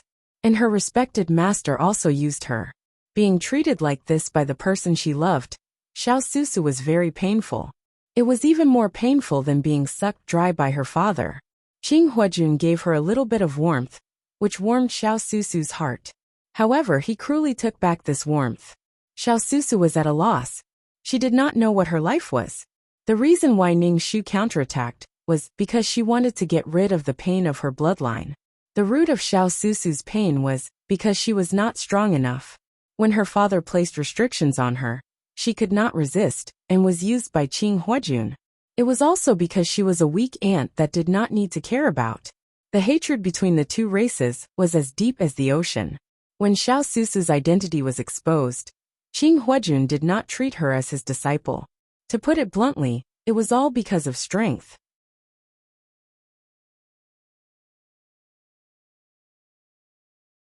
Chapter 664.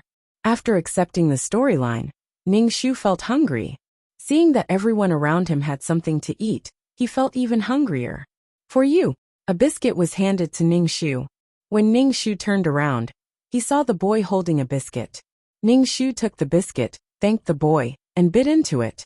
The biscuit tasted very good, and the fragrance of the meat overflowed in his mouth. It's delicious, right? My mother made it for me. The boy approached Ning Shu. I'm Qiumu. What about you? Right, thank you for saving me. It's fine. Ning Shu looked at Qiumu. You're so young. Would your family trust you to come? Of course not. But my father said that I'm talented, and it's better for me to come to the Immortal Transformation sect as soon as possible. Qiumu looked indignant. If I knew it was so dangerous, I wouldn't have come. How talented are you? Ning Shu asked. My father tested me. I have the metal spirit root with the strongest attack power. Moreover, I have a single spirit root. Qiumu raised his chin slightly, looking proud. The less spirit roots one had, the more talented they were. Moreover, they cultivated faster than those with multiple spirit roots. As long as they didn't die midway, they would be a dazzling expert.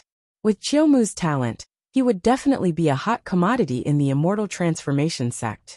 Ning Shu originally wanted to cultivate a peerless martial art, but after thinking about it, it was better not to cultivate under the watchful eyes of others. In fact, Ning Shu didn't want to enter the Immortal Transformation sect, nor did he want to steal the profound Yang sword. If the restriction activated, it would be easy for others to detect the demonic qi in his body. The restriction suppressed the demonic bloodline and the demonic qi in his body.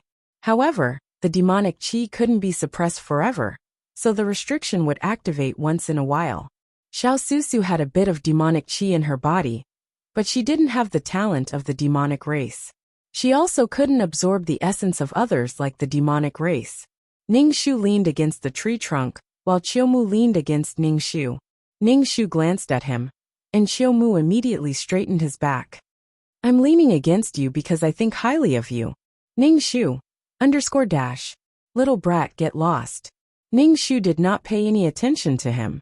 She closed her eyes and leaned against the tree trunk to rest. When she calmed down, she could feel that someone was spying on her. Fortunately, she was cautious enough and did not take out any fasting pills, nor did she practice any exceptional martial arts.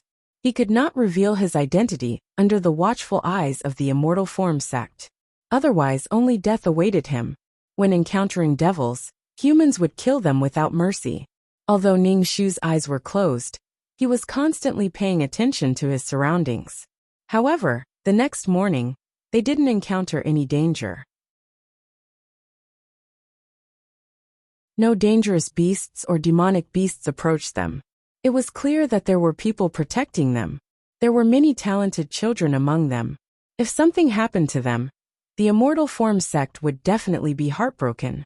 Moreover, all the major cultivation sects would snatch disciples with good innate talent. Ning Shu opened his eyes and pushed away Qiumu, who was leaning on his shoulder. His shoulder was covered in Qiumu's saliva. Qiumu was pushed away by Ning Shu. She rubbed her eyes and woke up, asking, "What's wrong?" Everyone woke up one after another and yawned. Qing Huajun and the young man carrying a large blade came over. Beside Qing Huajun was Gong Hao, a blade cultivator. He was in the Golden Core stage, and was in charge of the disciple recruitment this time. Qing Huajun was in the Spirit Severing stage, and had a very high status in the Immortal Form sect. There was no need for him to do such a thing. It was because he was too bored that he came here purely to watch the show. Qing Huajun met Yuling and began his interesting life of teaching his disciple. Qing Huajun held a folding fan and scanned everyone present. Those who were scanned by him all straightened their backs and looked at Qing Huajun with respect. Qing Huajun's gaze swept past Ning Shu's face and finally stopped on Yuling. A faint smile appeared on his face. Yu immediately felt that Qing Huajun was up to no good, and had a bad premonition. Ning Shu looked at Qing Huajun and Yu from the corner of his eyes. This was the story of the old fox and the little white rabbit. Ning Shu and Yu did not have any conflicts. Even in the storyline, Yu did not hurt Xiao Susu. As Yu senior sister, Xiao Susu was older than Yu Naturally, she would not purposely cause trouble for Yu Master doted on Yu and Xiao Susu was jealous. However, Xiao Susu, who was inferior, would not express it. Xiao Susu and Yu minded their own business. Furthermore, Xiao Susu came to the immortal form sect with impure intentions. Thus, she did not dare to cause any trouble. Although she felt inferior and resigned, it still could not save her life. Her birth was a sin. Now let's go to the immortal form sect to test your bone structure. Gong Hao said.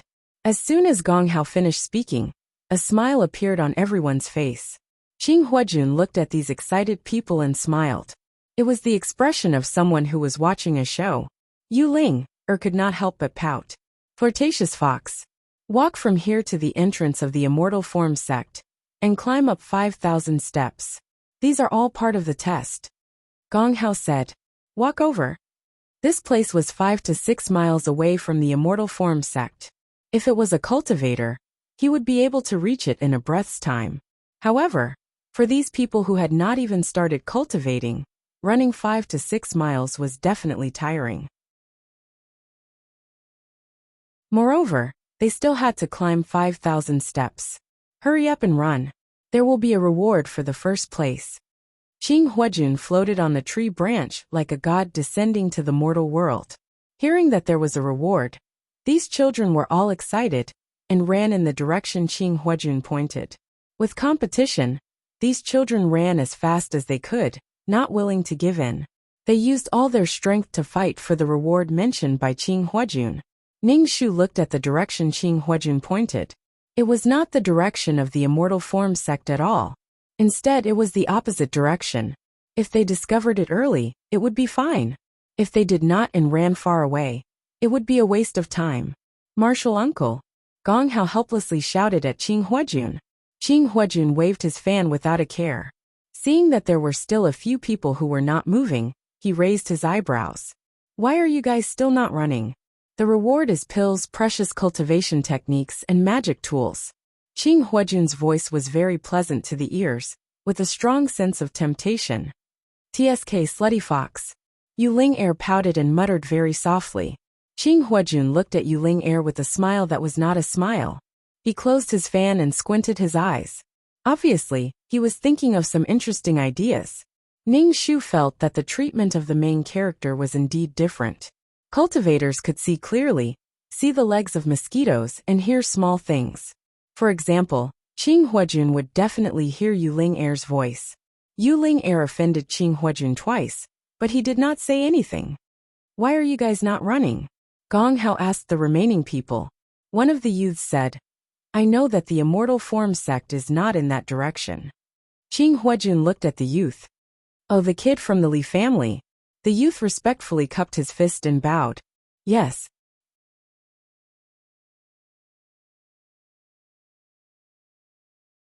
Chapter 665. For those kids who were tricked by Qing Huajun. Qing Huajun was a black-bellied person who only wished for the world to be in chaos. Ning Shu even suspected that Qing Huajun knew the identity of the original owner of the body, but he still accepted the original owner of the body as his disciple. The original owner of the body did not have a good aptitude. She had 3 spiritual roots of earth, wood and fire. Although she could successfully build her foundation, it would be difficult for her to go further. If she had a special opportunity, she might be able to achieve the Jindan realm.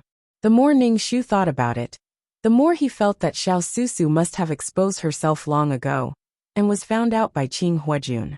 Thinking about this, Ning Shu did not want to go to Immortal Transformation sect anymore. She wanted to leave, but now was definitely not the time. She had already reached this step. If she said that she wanted to leave, it would definitely arouse suspicion. Everyone wanted to be able to cultivate and pursue the Tao of immortality. Not to mention, there was a time bomb in her body. Xiao Susu's father had placed a restriction on her body. With just a thought, she would explode into mincemeat. Heartache. What about you guys? Why aren't you running? Qing Huajun looked at Ning Shu, Xiaomu, and Yu Linger. I still need this woman to protect me. Xiaomu approached Ning Shu and said, Ning Shu, what the fuck? Who wants to protect you? You're a man, and you need a woman to protect you. Shame on you. I don't believe you. Yu Linger pouted. Ning Shu said, I'm hungry. I didn't eat breakfast. My legs are weak. Qing Huajun curled his lips and did not say anything. Are you hungry? I'll give you some biscuits. Xiaomu took out a meat biscuit from the bag. Ning Shu took it and started eating. Later, they still had to walk to the entrance of a mortal transformation sect and climb the stairs. Xiaomu saw that Ning Shu was enjoying the biscuits and also ate a biscuit. The others also took out their biscuits to eat. It was just that the poor kids who were tricked by Qing Huajun did not eat anything and had to do intense exercise. After Ning Shu finished eating the biscuit, he asked Xiaomu for another one. Xiaomu gave Ning Shu one and muttered, Why did you eat so much? My mother made this biscuit for me. Xiaomu was dressed in luxurious clothes, and it was obvious that he was the young master of a great clan. Previously, Ning Shu had helped him out in passing, and now he was relying on Ning Shu. If you want me to protect you, you should at least give me some compensation. Isn't your life worth 2 pieces of bread? Ning Shu said. Autumnwood narrowed his eyes. People say that one shouldn't ask for anything in return for a favor. You're taking advantage of this favor to get something in return. This child. Ning Shu had eaten and sat on the ground to rest. He still had to run a marathon later. People ran back one after another. When they ran back, they sat down on the ground. Their faces were pale, and they were panting heavily. Ning Shu felt tired just by looking at it. Gong Hao, go and see if there's anyone who hasn't returned yet. Qing Huajun said to Gong Hao. Gong Hao cupped his hands and went to find the people who ran away. After a while, Gong Hao came back with one person in each hand. Spiritual Master, why did you lie to us? One person stood out and asked. Qing Huajun raised his eyebrows, and his eyes were filled with contempt. So what if I lied to you? Is the path to immortality really that easy to pursue? This world is very dangerous, and there are endless monsters. There are also demons who see humans as food. There are also those of the same race with evil hearts. You believe me just because I said something? Those demons who are good at bewitching people. If they say something, you will obediently send yourself into their mouths. Qing Huajun's expression was arrogant and disdainful. His words made the indignant expressions on the faces of those who were deceived disappear. And they were all ashamed. Start running now. Run to the front of the Black Heaven sect. Qing Huajun said coldly. At this moment, his body was surging with the aura of an expert, making it difficult for people to breathe. Run in this direction. Gong Hao pointed in a direction. Some of the people who were deceived were skeptical. Seeing that the others were running, they hurriedly followed. They felt very bitter, and their stomachs were empty. They had not rested enough, and had to start running again. Woman, if I can't run any more later, you have to carry me. Xiaomu said Ning Shu. Ning Shu's face darkened, and he kicked Xiaomu's butt. I am not your servant. Xiaomu glared at Ning Shu. You are so violent. I thought you were okay before, and wanted you to be my wife in the future. Now I don't want you. Ning Shu, fuck off. Ning Shu ran slowly at a constant speed, and he was lagging behind. Seeing the people running in front of him, he did not care about the prize. Maybe the prize was Qing Huajun's trick again. He would definitely do something like that. Xiaomu ran beside Ning Shu, and he was panting. Can you let me lean on you? I am so tired. Young Master Xiaomu had never suffered like this before, and he was panting like a cow. Ning Shu ignored him and ran slowly. Xiaomu and Ning Shu were slowly lagging behind. Xiaomu was relieved. Luckily you are with me. Ning Shu. Yu Ling was running at the front. Yu Ling had already started cultivating, and her body was better than ordinary people. Ning Shu looked at the exhausted Xiaomu. You are so talented. Why haven't you started cultivating? My father is so tired. Don't talk to me. Xiaomu looked at Ning Shu. Carry me and I will tell you. I don't want to know. Qiumu. After running to the front of the Xiantian sect, Ningshu felt like his legs were filled with lead, and he could not lift them. Qiumu knelt on the ground, and then he lay on the ground. He was as soft as a slug, and he crawled to Ningshu's feet. Help me. Ningshu. _. Ningshu grabbed Qiumu's collar and pulled him up. Because of the protection of the protective mountain array, the Xiantian sect did not appear. In front of them was a vast expanse of white, and they could not see anything. As the protective mountain array opened, the majestic Xiantian sect appeared. The 3 words Xiantian sect were majestic and righteous, and they were like dragons flying in the sky. There was also an endless flight of stairs, and they did not know where the stairs led to. Start climbing now, Qing Huajun said calmly. Qiumu wailed. He was going to die. Ningshu stepped on the stairs, and the surrounding scenery was suddenly surrounded by a thick fog. She could only see the stairs, and she was the only one on the stairs. She could not see anyone else at all. Ningshu guessed that this should be a Dharma artifact. Ningshu slowly climbed up the stairs. At first she did not feel it, but the higher she went, the heavier the pressure became. It was very uncomfortable, and it felt like her lungs were about to explode. Ningshu could only climb 1 step after a long time. After thinking about it, she sat on the stairs and was too lazy to climb up. Ningshu did not really want to enter the Xiantian sect. Xiao Susu wanted to change her fate, and changing her fate did not necessarily mean that she had to stay in the Xiantian sect. Moreover, staying in the Xiantian sect was easy to be exposed. It would be better if she was eliminated. Xiao Susu did not ask her to deal with Qing Huajun. She would wait until she completed the mission, and Xiao Susu returned. She wanted to become strong enough to change the pain of her bloodline, and break free from the shackles of her bloodline. This mission was much simpler. After leaving the Immortal Transformation sect, she thought of a way to remove the restriction on her body. With the restriction, her life was in the hands of others.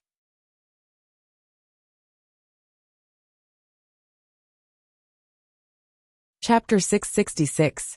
Ningshu felt a little tired.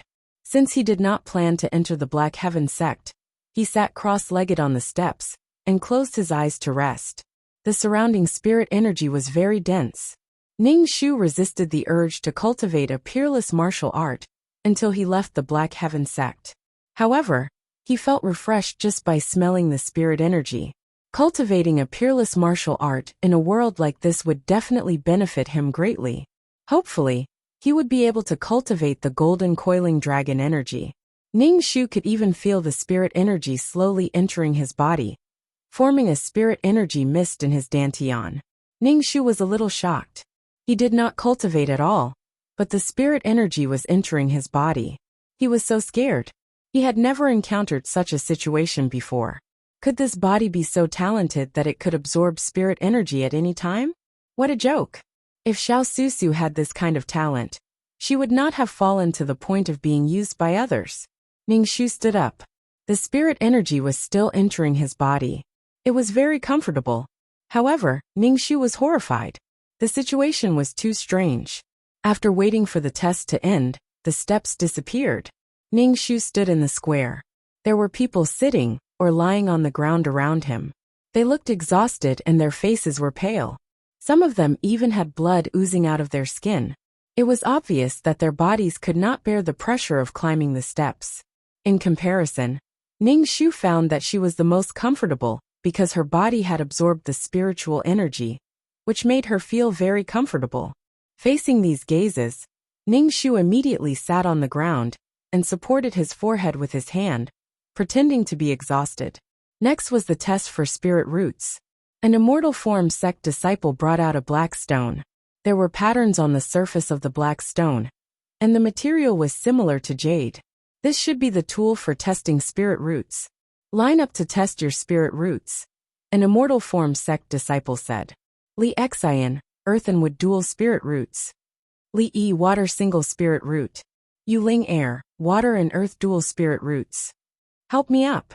I can't get up, Qiumu said to Ningshu. He was very anxious when he saw that everyone else had their spirit roots tested. Ning Shu grabbed Qiumu's collar and pulled him up. Autumn held the black stone. The black stone turned golden, as pure as gold. Qiumu. Metal spiritual root. Single spiritual root. The immortal form sect disciple raised his voice. Qiumu turned around and looked at Ning Shu. I've already said that I have a metal spirit root. Xiaosusu. The disciple called Ning Shu's name. Ning Shu placed his hand on the black stone. There were 3 colors on the black stone: brown, green, and red. Earth, wood, and fire were the 3 spiritual roots. When Qiumu saw Ning Shu's aptitude, he frowned. Why is your aptitude so bad?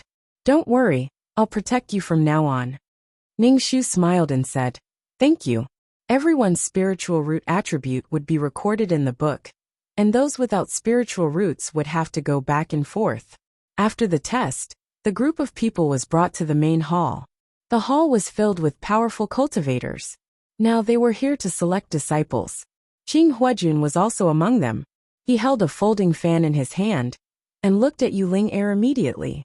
The group of people first bowed to the sect master and elders in the hall, then waited to be selected. People with single spiritual roots were very popular, especially Qiumu, who had a metal spiritual root. Even the head elder, who was in seclusion, was alerted. The head elder relied on his high cultivation, and the reason that he wouldn't waste his talent, because he also had a metal spiritual root. He snatched Qiumu away. The head elder took Qiumu as his disciple, and gave him a magic tool as a gift. Everyone was so envious that their eyes turned red. The head elder took Qiumu away. When Qiumu passed by Ning Shu, he said, Wait for me to find you. Ning Shu smiled. This kid was quite cute. Let's go. You're not allowed to wander around before forming your core. The head elder glanced at Ning Shu. He grabbed Qiumu's head and took him away. Qing Huajun, you're already in the soul formation stage. It's time to take in disciples. The sect master said to Qing Huajun. He started taking in disciples when he was in the golden core stage. But Qing Huajun didn't have a single disciple. Qing Huajun closed his fan and said casually, Then I'll just randomly pick 2 disciples. Qing Huajun pointed at Ning Shu. You'll be my head disciple from now on. Everyone else was shocked. The sect master said, This girl has a triple mixed spiritual root. It's better to pick someone with talent. It's okay. I'm just randomly picking. Since I randomly picked her, it means that we're fated to be master and disciple. Qing Huajun said casually. Ning Shu sighed. How did she end up in his hands? The plot was so powerful. He thought he was eliminated. The sect master didn't agree with Qing Huajun's casual choice. This girl only walked 200 steps. Not only is her talent not good, even her willpower is not good. With her talent, she can only be an outer sect disciple. How can she be your head disciple? The sect master frowned. There are other people with good talent here. Qing Huajun said casually. It's okay. Since I picked her, she'll be the one. Seeing Qing Huajun like this, Ning Shu finally understood how Xiaosusu felt. In the demon race, Xiaosusu was bullied by everyone. Without strength, it would be difficult for her to even survive. No one cared about her. But now a master appeared and insisted on taking her as his disciple. Xiaosusu felt warmth. Even if she was pushed out to be cannon fodder in the end, Xiaosusu didn't have much hatred towards Qing Huajun. Ning Shu half knelt on the ground and called Qing Huajun master. Master looked at Yuling Air. The second disciple will be this girl. Yuling Air's face instantly turned black. She didn't want this slutty fox to be her master at all. She had a feeling that her future life would definitely be a disaster. Yuling Air looked at Qing Huajun. He had a smile on his face, which made him look even more handsome and elegant. Yuling Air didn't dare to say that she didn't want Qing Huajun to be her master in front of so many people. Qing Huajun was a powerful cultivator in the soul formation stage. If that happened, her father would break her legs. Yuling Air knelt down with difficulty and called Qing Huajun master. Good girl, follow me and cultivate well. Qing Huajun said lightly. Qing Huajun brought Ning Shu and Yuling Air to Qinghua Peak. This peak was Qing Huajun's. The environment was very good. It was like a paradise. Ning Shu's nose twitched. There was so much spirit chi here. And these spirit chi were all squeezing into Ning Shu's body and drilling into Ning Shu's pores. Here it is again. Ning Shu was speechless. She didn't cultivate. Why would the spirit chi automatically drill into her body? Why? Ning Shu didn't know what was going on. He was mentally retarded the whole time. When they arrived at the main hall, Qing Huajun sat down and said to Ning Shu and Yu Ling Er, "From today onwards, you two are disciples of Qing Hua Peak.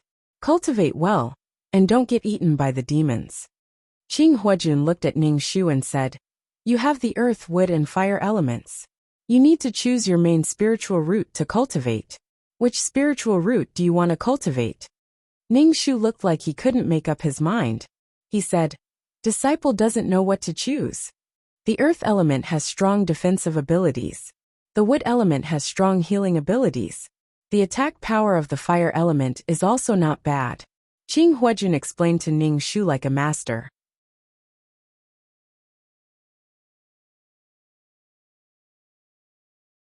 Chapter 667. Ning Shu pondered in her heart. In this world, she could cultivate peerless martial arts. Peerless martial arts would give her immense strength, and her close combat ability would be greatly enhanced. Furthermore, she could release her chi to attack people. Then what she needed was the defensive ability of the earth element. Ning Shu said to Qing Huajun, "Disciple chooses earth element as my major." Qing Huajun nodded and gave Ning Shu a jade scroll. "This is the earth element cultivation technique." Ning Shu took the jade scroll. "Thank you, master. You can leave first. The servant will arrange a room for you," Qing Huajun said. Ning Shu bowed and left, leaving only Qing Huajun and Yu Ling Er in the room. Yu Ling Er kept winking at Ning Shu, telling Ning Shu not to leave. She did not want to face this coquettish fox. No. Ning Shu was like an idiot, completely unable to see Yu Ling Er's signal, and left obediently. The servant brought Ning Shu to the room. The room was very ordinary, and Ning Shu was not picky, as long as she could sleep. After closing the door, Ning Shu sat cross-legged on the bed and started to cultivate the peerless martial arts. As soon as Ning Shu started to cultivate, the surrounding spirit energy crazily rushed into her body. Not long after, streams of qi were formed in her dantian. And then these streams of qi wandered to every corner of her body, invading her cells. Ning Shu clenched her fist, feeling that her body was filled with strength. However, this speed was too fast, so fast that Ning Shu was a bit scared. She knew that in a world with abundant spirit energy, cultivating peerless martial arts would be very powerful. But this was the first time she saw it so fast. Ning Shu repeatedly recalled the plot. Xiao Susu's talent was not good. So abnormal. 2333, I'm scared, what's going on? Ning Shu called out to 2333, feeling that something was wrong. Is such a heaven-defying cultivation speed something that a cannon fodder like her should have? She felt that her strength was so great that she could kick the door in half. 2333's voice rang in Ning Shu's mind. What are you afraid of? The spiritual energy is actively running into my body. When I cultivate, the spiritual energy seems to have gone crazy. What's going on? Ning Shu asked. 2333 was silent for a while. Maybe it's just your imagination. Fucking retard, how could an illusion be like this? I'll cultivate again. Just watch. Ning Shu began operating his peerless martial art. Next, spiritual energy surged into Ning Shu's body. The spirit chi above his head formed a funnel-like whirlpool. The spirit chi poured into Ning Shu's body, and the spirit chi water droplets floated in his dantian. The force of the peerless martial art became thicker and thicker, and it lingered in his dantian. Ning Shu stopped his training and asked 2333. Yes, I saw it. Just the training formation alone is scary. What happened? 2333 asked. Ning Shu was speechless. I'm fucking asking you. Is something wrong? Ning Shu Chao asked 2333. 2333 said, I'm not sure about the situation right now. Let's take it one step at a time. Ning Shu stared blankly at him, speechless. His heart was tired. Ning Shu felt that it was because he had been cultivating his peerless martial art for so long that he could cultivate so fast. He took out the earth-type cultivation technique that Qing Huajun gave him. He injected his spiritual energy into the Jade Scroll and started to cultivate according to the instructions in the Jade Scroll. It felt quite difficult. Then, Ning Shu realized that the earth-type spiritual energy in the air was crazily rushing into his body. Soon, he reached the second level of the technique. Ning Shu was speechless. What the fuck is going on? 2333. I think you should check what's going on. Ning Shu said. This situation was too abnormal. He had never encountered such a situation before. I've searched, but there's no result. 2333 said. If you're strong, then so be it. If you cultivate fast, then hurry up. However, this feeling was too unrealistic. The key was that Xiao Susu wasn't in such a situation. Xiao Susu was a poor person who was stuck in the middle of the human demons and had no place to stand. If Xiao Susu's cultivation speed was like a rocket, she wouldn't be able to help Xiao Susu turn the tide. In short, something wasn't right. There was a conspiracy. Ning Shu stopped cultivating. He opened the door and walked around. He looked at the elegant flowers around him. There was a fragrance in the breeze. He didn't walk far before he met Yuling. Yuling. Face was red and she looked angry. When Yuling saw Ning Shu, she shouted, "Senior sister. What's wrong with you?" Ning Shu had a smile on his face. In Ning Shu's eyes, Yuling was still a little girl. She looked like she was 11 or 12 years old, and her chest had just started to develop. However, Qing Huajun liked this child. There were so many female cultivators in the Immortal Forms sect who wanted to become Dao companions with the peerless Qing Huajun. Master told me to water the flowers and weed the grass every day. Yuling felt that Qing Huajun did it on purpose. She was a princess. Why did she have to do such things? Before Ning Shu could say anything, Qing Huajun's voice sounded in his ear. You should be punished for speaking ill of Master behind his back. Yuling heard it too. Her face turned green. If it wasn't for the fact that she couldn't beat Qing Huajun, she would have fought him. Seeing Yuling like this, she didn't know how she offended Qing Huajun. Yuling come to the main hall. Qing Huajun said. Yuling walked towards the main hall dejectedly.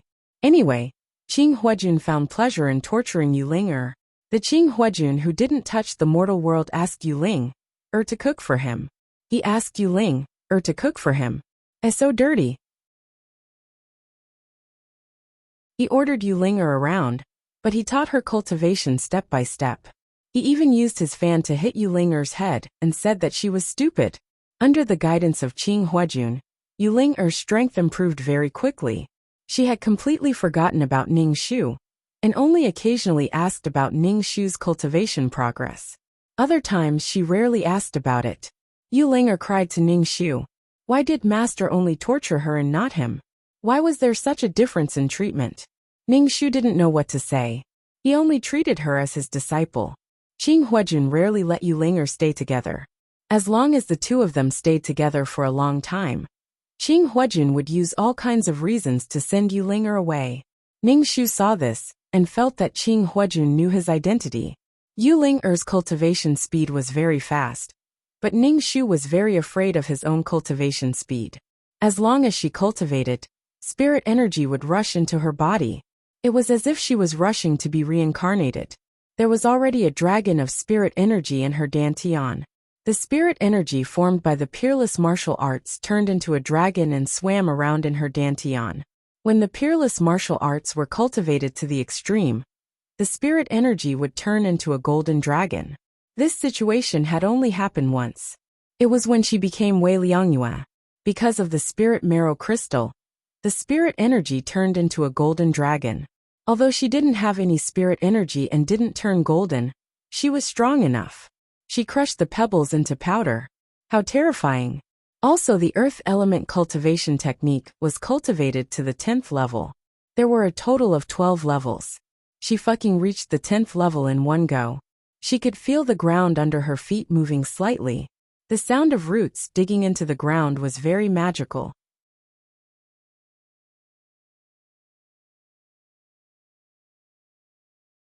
Chapter 668. Ning Shu didn't follow the steps of cultivation. She didn't follow the steps of foundation establishment. Jindan, Yuanying and Soul Formation. Ning Shu realized that peerless martial arts were actually more powerful than any other cultivation method. His dantian could contain a lot of qi, and these qi would slowly grow and form a golden dragon. And this qi dragon seemed to be alive, as if it had its own consciousness. Ning Shu really wanted to release her qi gene. She wanted to see how powerful her qi gene would be if she released it. But the entire Qinghua Peak was under Qing Huajun's watch, so Ning Shu didn't dare to take the risk. But why was her cultivation speed so fast? Ha ha ha. There was still no explanation for this. Ning Shu wanted to cry every time he cultivated. Why did this happen? Was there a bug in this world? Ning Shu would stay in his room when he had nothing to do, and rarely went to Qing Huajun. Ning Shu felt that he couldn't beat Qing Huajun with his current strength. And Qing Huajun was also favored by the heavens, so his cultivation speed would only be fast. Ning Shu could only work hard on his cultivation. Fairy Xiao, Qing Huajun asked you to go to the main hall. The little boy stood in front of Ning Shu's door and said. Ning Shu's heart skipped a beat. He had a bad feeling about this. He tidied up his clothes and opened the door. Ning Shu arrived at the main hall, and saw Qing Huajun knocking Yuling Air's head with his fan. Wrong, this is not how you do it. Has your brain been eaten by a pig? Yuling Air was about to break down. My brain has been eaten by you. If you knock my head again, I will really become stupid. Who are you calling a pig? Qing Huajun knocked Yuling Air's head again. Yuling Air was so angry that she wanted to bite him. Qing Huajun saw Ning Shu standing at the door and stopped smiling. Come in. Ning Shu stepped over the door and walked in. Yuling Air bowed to Ning Shu. Senior sister. Ning Shu returned the greeting. Little junior sister. Go and water the flowers. You are not allowed to use any spells. Remember to go to the waterfall to fetch water. Also, you are not allowed to let the child help you. Qing Huajun said to Yuling Air. Yuling Er's face fell. She stomped her feet, turned around, and left like a fluttering butterfly. It's been almost a month since you came to Qinghua Peak. How do you feel? Qing Huajun said as he waved his hand and closed the door. When Ning Shu saw that Qing Huajun had closed the door, he felt even worse. His body tensed up, and he was secretly vigilant. This disciple is slow-witted. My progress is slow, Ning Shu said. Heh, Qing Huajun chuckled. Out of the two disciples, you've improved the most. The amount of spirit qi in your room has already caught up to me, a demigod. Ning Shu frowned. He was indeed under Qing Huajun's surveillance. Every move was under Qing Huajun's nose. Qing Huajun poured a cup of spiritual tea.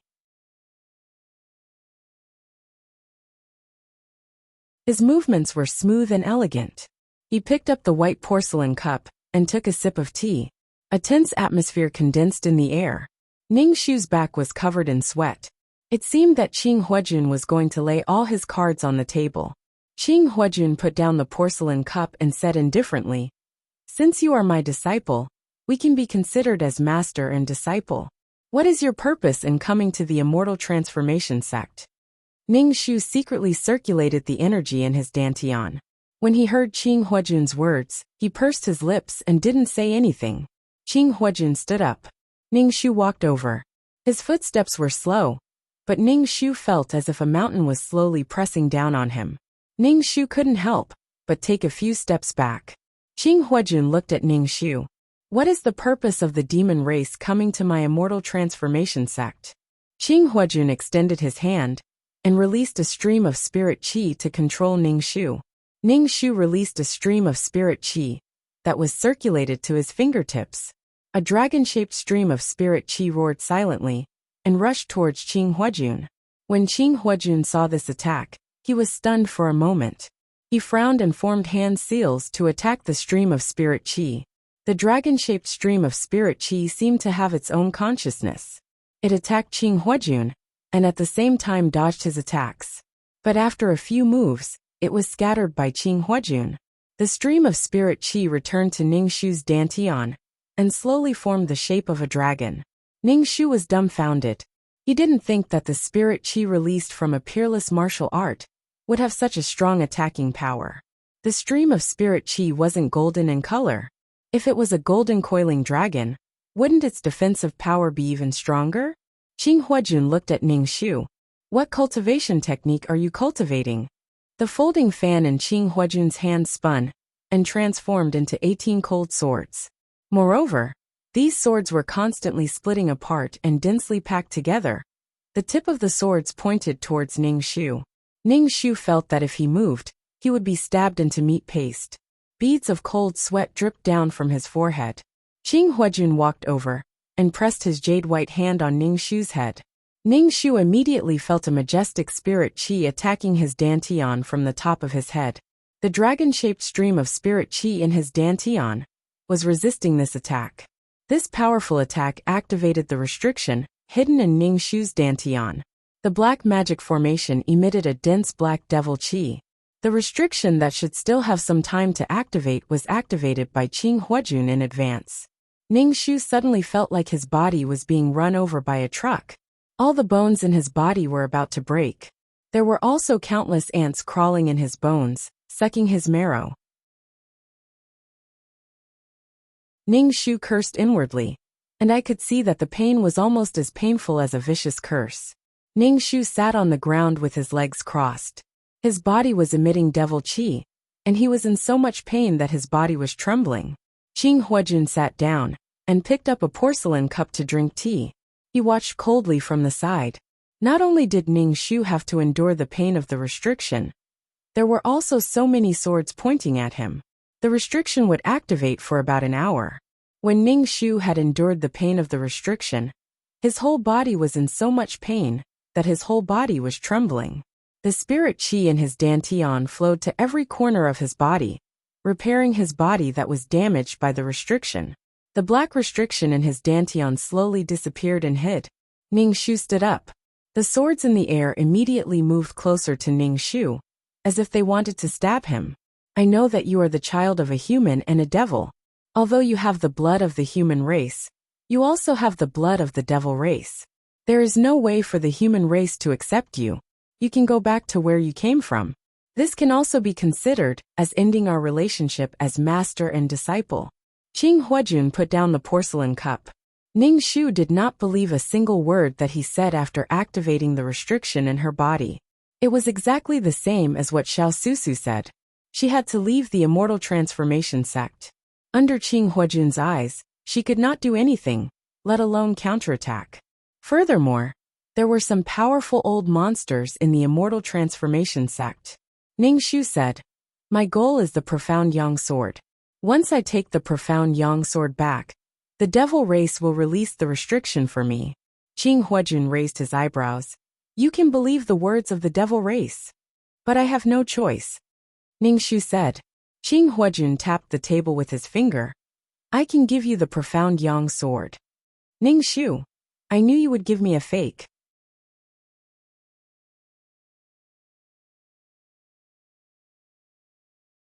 Chapter 669.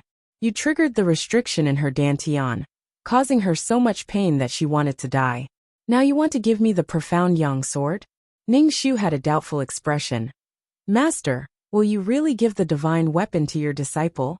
That's a divine weapon. How can you give it away just like that? We're not that close. Qing Huajun glanced at Ning Shu. The profound yang sword I gave you is obviously not real. The profound yang sword is the immortal form sect's divine weapon. It's impossible for me to give it to you. But the profound yang sword I gave you is almost the same as the real one. It should be enough for you to deal with the demons. Ning Shu's face couldn't help but tremble. She was speechless. Should she thank Qing Huajun? Once you get the profound yang sword, leave the immortal form sect. The human race can't tolerate the demons. Qing Huajun stretched out his hand. The swords in the air turned into a fan and flew into Qing Huajun's hand. You have the blood of the human race in your body. We are master and disciple. I won't kill you. I'll give you the fake profound yang sword to deal with the demons. From now on, don't appear in the immortal form sect. Qing Huajun said indifferently.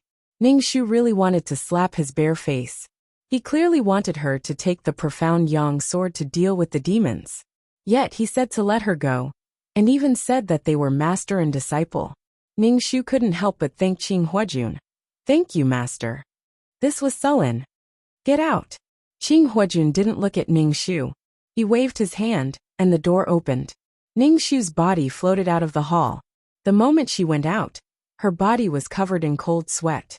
The wind blew on her body, and it was a little cold. Ning Shu shivered. Ning Shu went to her room, and saw Yu Ling, holding a bucket and a ladle to water the flowers. Yu Ling saw Ning Shu's pale face and quickly asked, "Senior sister, did master scold you?" "No, we just had a fight." "Senior sister, just listen to master's words. Don't take them to heart. He is not a decent person. He likes to torture his disciples." Yu Ling comforted Ning Shu.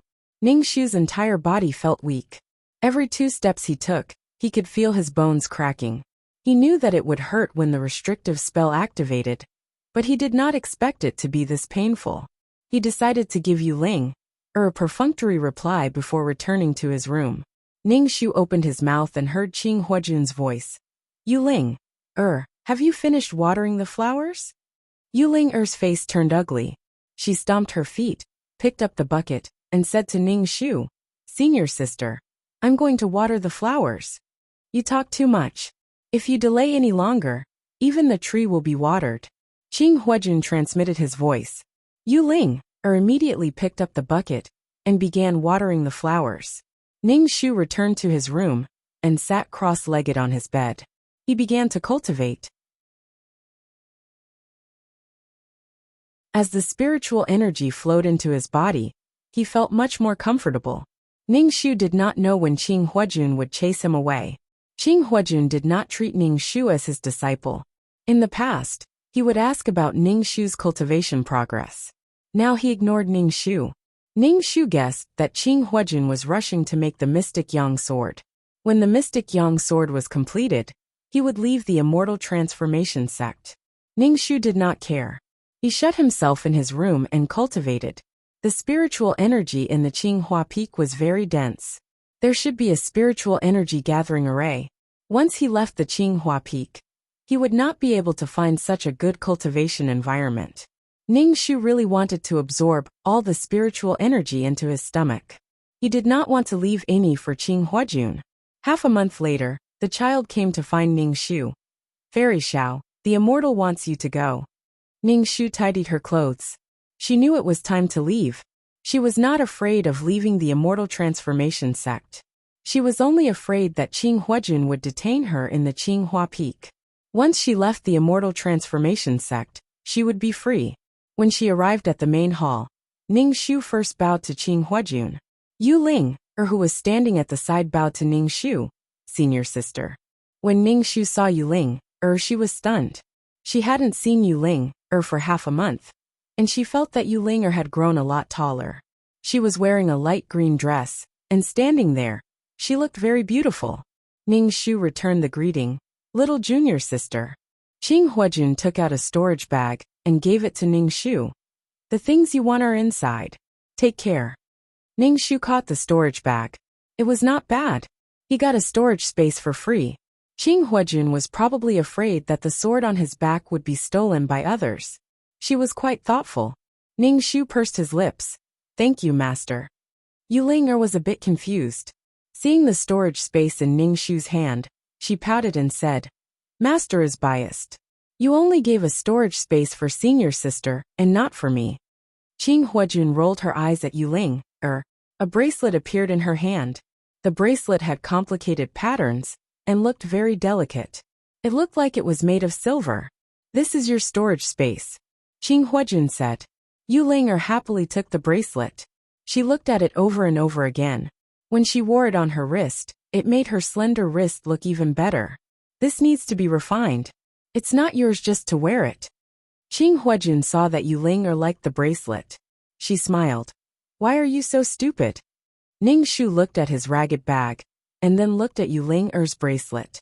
He really wanted to throw this bag at Qing Huajun's face. There would be no harm if there was no comparison. Alright, it's good to get a storage space for free. It's better if it's old. It won't attract attention. Ning Shu hung the storage space bag on his waist, and bowed to Qing Huajun. "Disciple thanks master. I will definitely repay master in the future."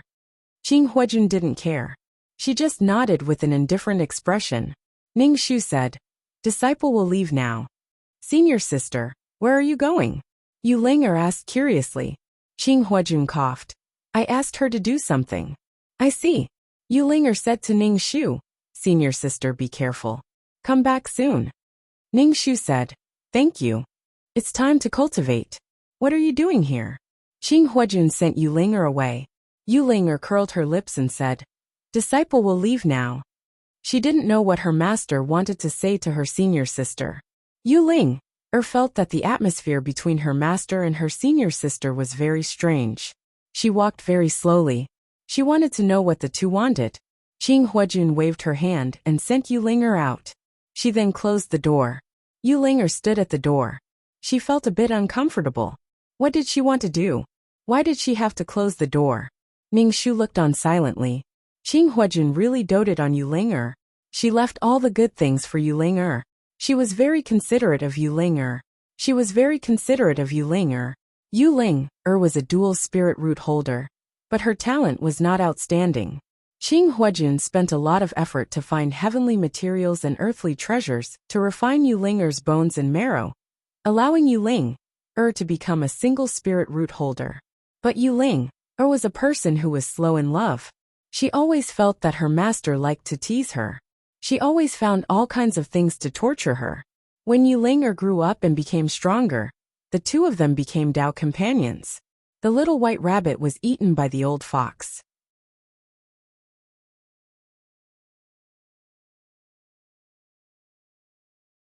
Chapter 670. Who placed this restriction on you? Qing Huajun asked Ning Shu. It was my father. Ning Shu said, give the fake profound yang sword to a higher level demon, and let him remove the restriction on you. Then leave the demon race. If you stay with the demon race, you will be devoured sooner or later. Qing Huajun said calmly. Not only did the demon race need to devour the essence of humans, but they would also devour their own race to strengthen themselves. When Ning Shu heard Qing Huajun telling him to choose a higher level demon race, it was obvious that he wanted to plot against a higher level demon race. Ning Shu nodded and said, disciple will remember. Qing Huajun waved his hand indifferently. Go, don't come back. Ning Shu bowed. Disciple will take his leave. Wait. Qing Huajun called out to Ning Shu. Ning Shu's heart skipped a beat. He didn't want anything else to happen. He forced himself to calm down and asked Qing Huajun, Master, is there anything else? Can disciple stay? Qing Huajun's expression cracked. You have demonic energy in your body. How can you stay in the immortal transformation sect? Let me ask you, what cultivation method do you cultivate? Damn, he wants my peerless martial art.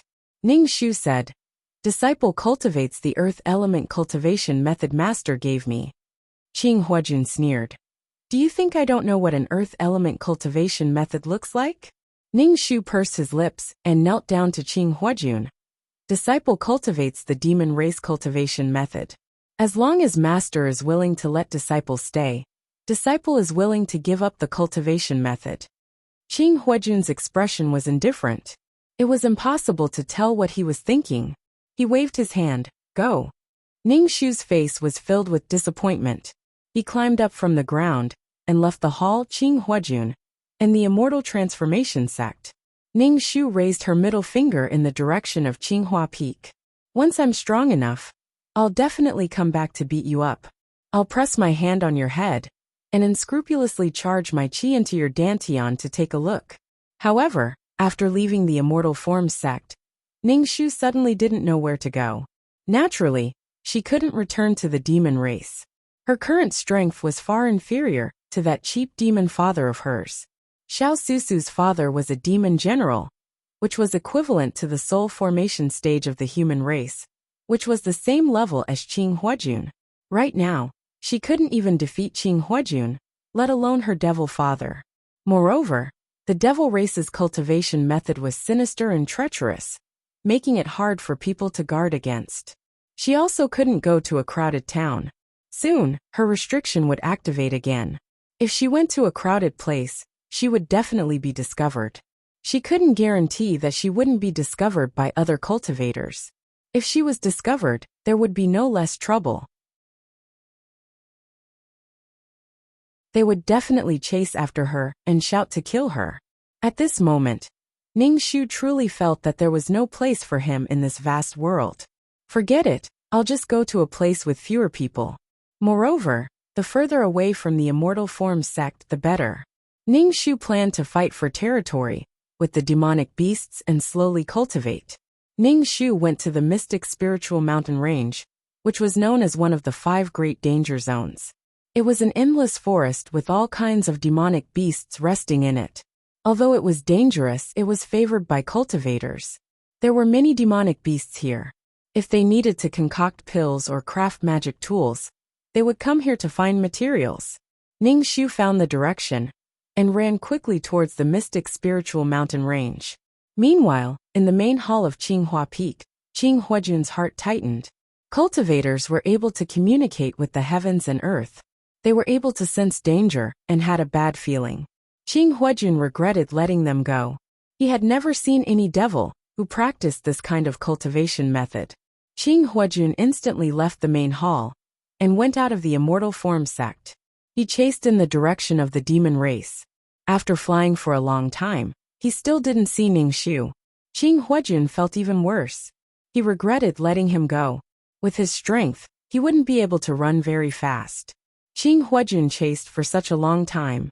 He stood in the air and looked around. In the end he gave up. She didn't even return to the demon race. Qing Huajun was speechless. He had always been the one tricking others. He didn't expect that he would be tricked one day.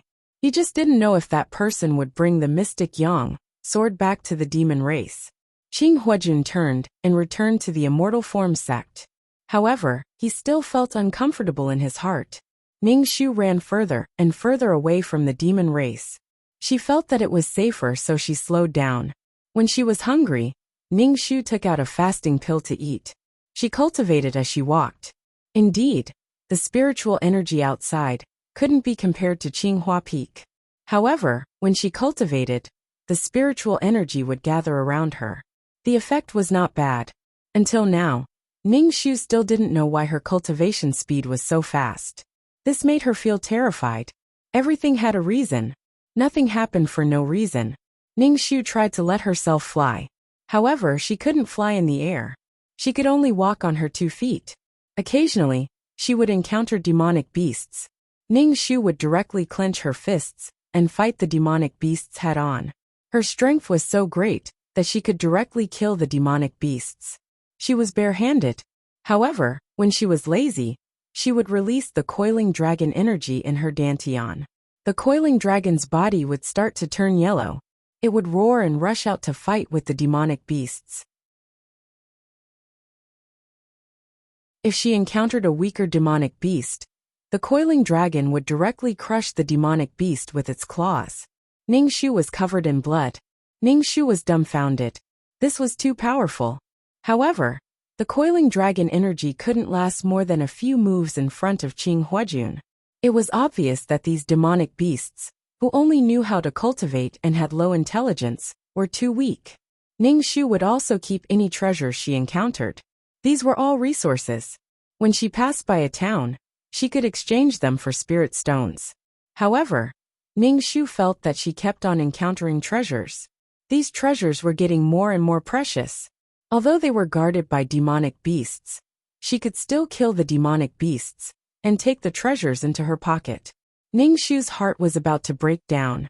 She wasn't the main character. Even the bird eggs she picked up were phoenix eggs. She was just cannon fodder. How could she encounter so many treasures? Could it be that she was giving away treasures to others? Until Ning Shu encountered something. She completely cried. A few grains of star sand were placed in the middle of the road. Star sand. Star sand. This was what the silver-haired man needed. Ning Shu estimated that she would have to do a lot of missions to encounter this. However, she didn't expect to encounter it so quickly. Ning Shu suspected that she was dreaming. Ning Shu casually walked towards the star sand and stepped on it with her foot. She looked left and right and wondered if someone had deliberately thrown it away. Ning Shu wiped her tears and picked up the star sand. She told 2333 to keep it. Since she encountered it, there was no need to let it go. 2333. I almost peed myself. What's going on? Ning Shu asked 2333 in her heart. She was really dumbfounded.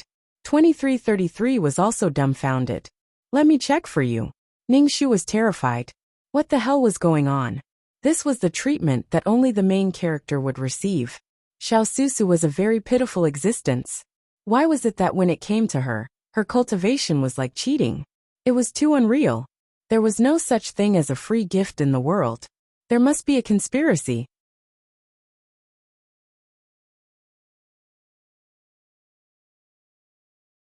Chapter 671. 2333 went to check what was going on.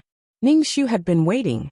He was leaning against a tree, and there was a red fruit hanging on the tree. Ning Shu rolled his eyes. The water cloud fruit that could cleanse one's muscles and marrow. Ning Shu didn't want to pick it. He sat down and saw a blade of grass shaking in front of him. It looked like a ginseng. Ning Shu closed his eyes and asked, "How's the investigation going?" 2333 said, "I've checked. This world is very normal. The other mission takers didn't encounter a situation like yours." Good things jumped into his arms. Ning Shu. So tired. Ning Shu stood up and patted the dust on his butt. He was too lazy to take the water cloud fruit on his head, and the ginseng on the ground. He would leave them for the fated ones. The storage space that Qing Huajun gave her could no longer hold anything. It meant that she was not fated with these things. How many years did it take for these treasures to form? She had already gotten so much. She couldn't take any more. Also, Ning Shu felt very strange. The situation was very strange. What if it was a trap? I can't be greedy.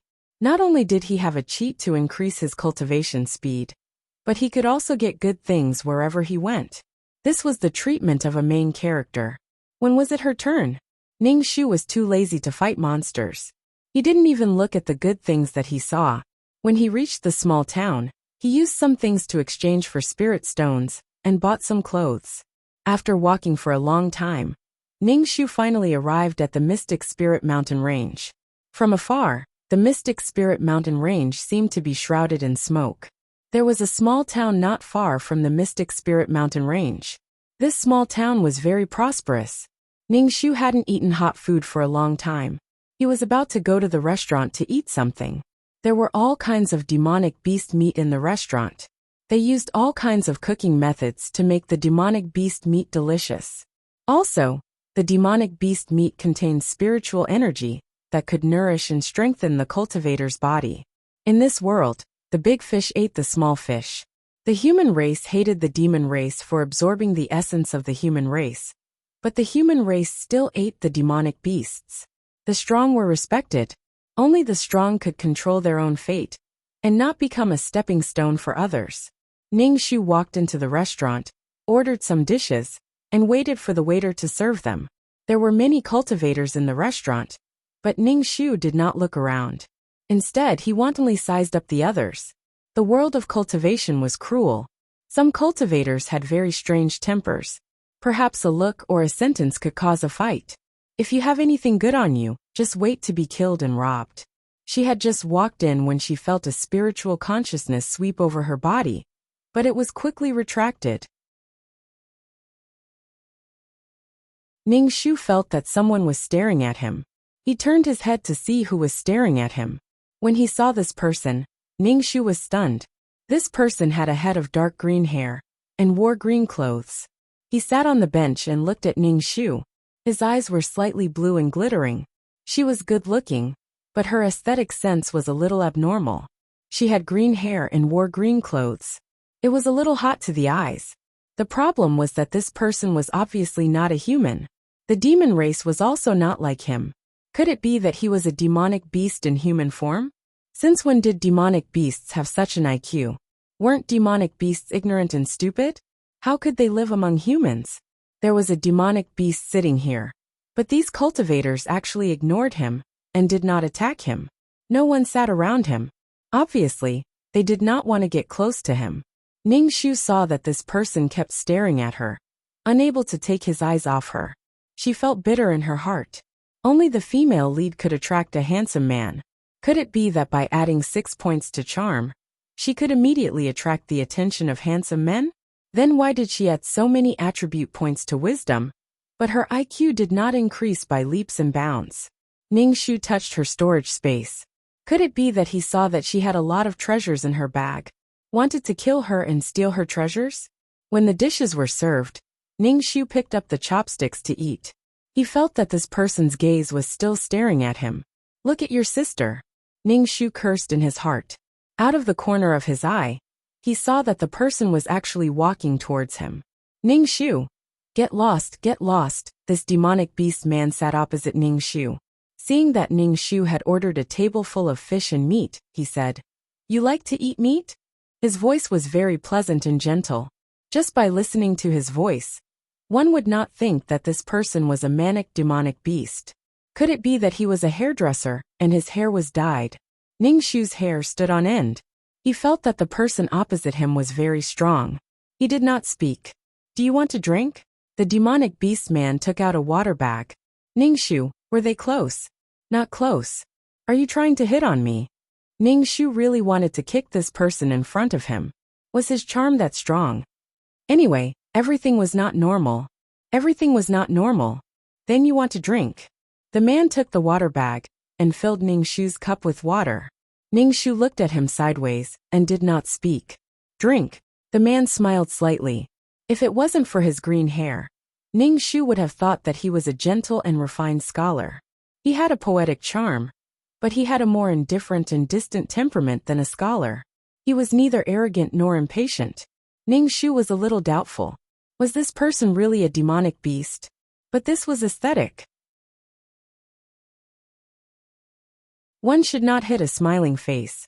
Ningxu picked up the teacup and smelled it. There was a salty and wet smell. Could it be poisonous? Ningxu glanced at this man. He had an elegant smile on his face. Ningxu took a sip and his face turned green. He looked at him and asked, This is salt water?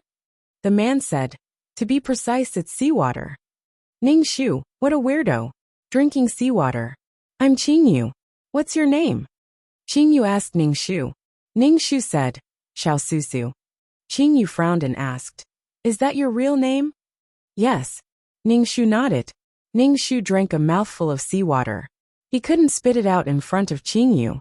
He felt that he was going to die, so he kept drinking water. Qingyu's expression was a little confused. When he frowned, he seemed to be in a daze.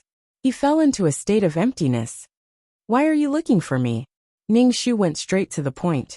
Qingyu came back to his senses and smiled. He asked, Where are you going? I'll go with you. Pooh, cough, cough, cough.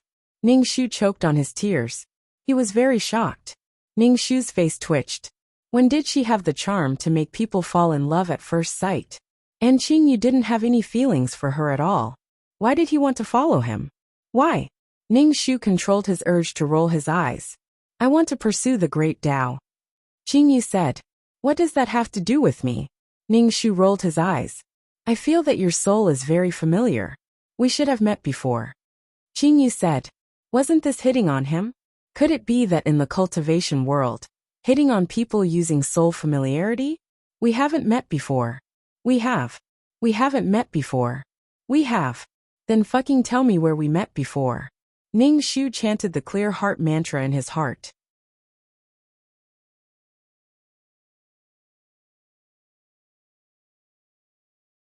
Chapter 672. Ningxu was very annoyed with people who stuck to her. If they were acquaintances, it would be fine. But this guy insisted on following her. This was obviously abnormal. Ningxu felt that she was going to be played to death. She didn't know what else was waiting for her. Qingyu saw that Ningxu was angry and frowned. I don't have any ill intentions towards you. Maybe I owe you a chance. Ningxu thought for a while. I don't think so. Could it be the original owner, Xiaosusu?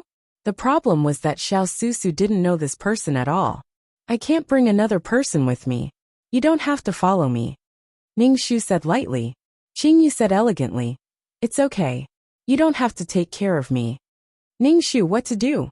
She had come here happily to have a good meal, but she met such a person. Ningxu looked at his dark green hair and asked, You were born with this hair? Qingyu nodded. My transformation is like this. Transformation? He was indeed a demon beast. What kind of demon are you? Ningxu asked. Qingyu looked at Ningxu. Guess. Ning Shu, haha. You are a demon beast. Why didn't they attack you? Ning Shu asked Qing Yu softly.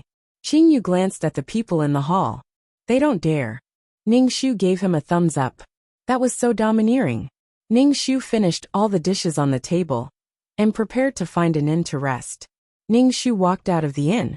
Qing Yu followed and asked, "Where are you going now?" "I'm looking for a place to stay." "Actually, you don't have to follow me. We don't know each other. Thank you for treating me to the seawater." Ning Shu saw that he didn't have any ill intentions, and his attitude became gentler. "If you like it, I'll treat you to it," Qing Yu said. Ning Shu. A gentleman doesn't take what others like. Ning Shu quickly rejected. When Qing Yu looked at people, his eyes shone. He was calm and intelligent. Qing Yu really didn't look like a demon beast. You are different from other demon beasts. He didn't look like a demonic beast, but more like a human. "I have a place to stay here," Qing Yu said. "Since we are traveling together, you can stay at my place," Qing Yu said. Ning Shu was a little embarrassed. "Sorry to trouble you." "It's no trouble." Ning Shu. "No, I won't." Ning Shu felt that there was something fishy going on because it was all too sudden, and he was even treating her nicely. "What are you worried about?" Qing Yu asked. "Because we've never met before. We're strangers. I don't want to trouble you." Ning Shu looked at Qing Yu. "I think you've got the wrong person," Qing Yu said indifferently. "I can feel it myself. Maybe you don't remember. Our souls have intersected," Qing Yu said. "You don't have to worry. I haven't been able to break through the Great Tao all this while.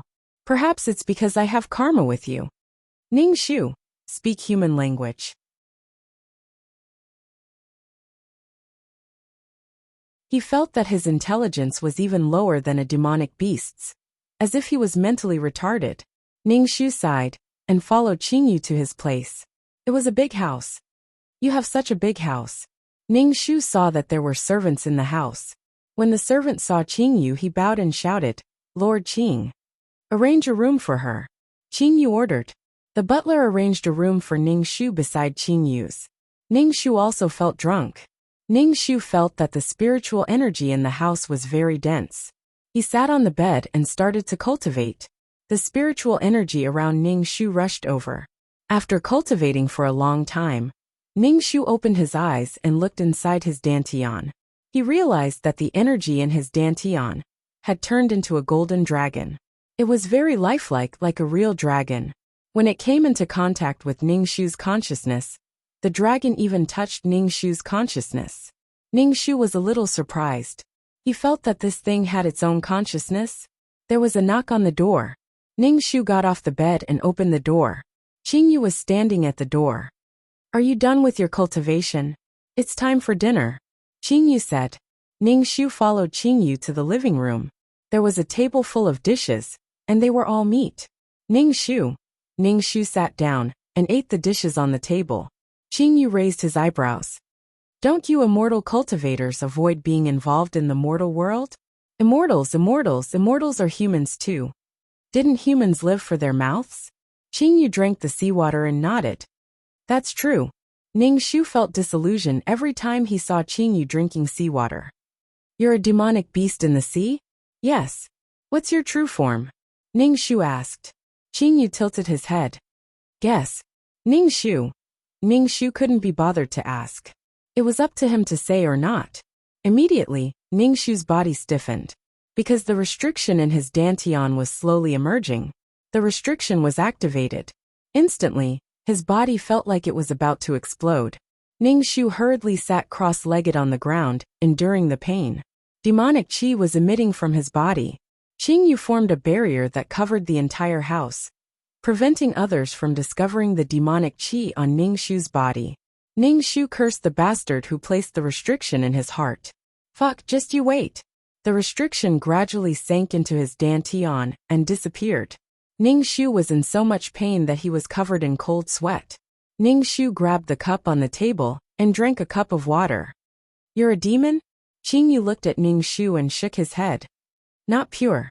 You're under a demon restriction," Qing Yu said. Ning Shu looked at him. "You even know about the demon restriction?" Qing Yu smiled. "When I just transformed, there were no demons in this world. They only appeared later. Ningshu, 0, old monster. In Xiao Susu's memory, the demon race had existed for an unknown period of time. But now Qingyu said that there were no demons in this world. Do you remember how long you've lived? Ningshu's mouth twitched. Qingyu shook his head. I don't remember. The reason why I'm like this is because I've been learning for countless years. I've been learning from the humans and the devils.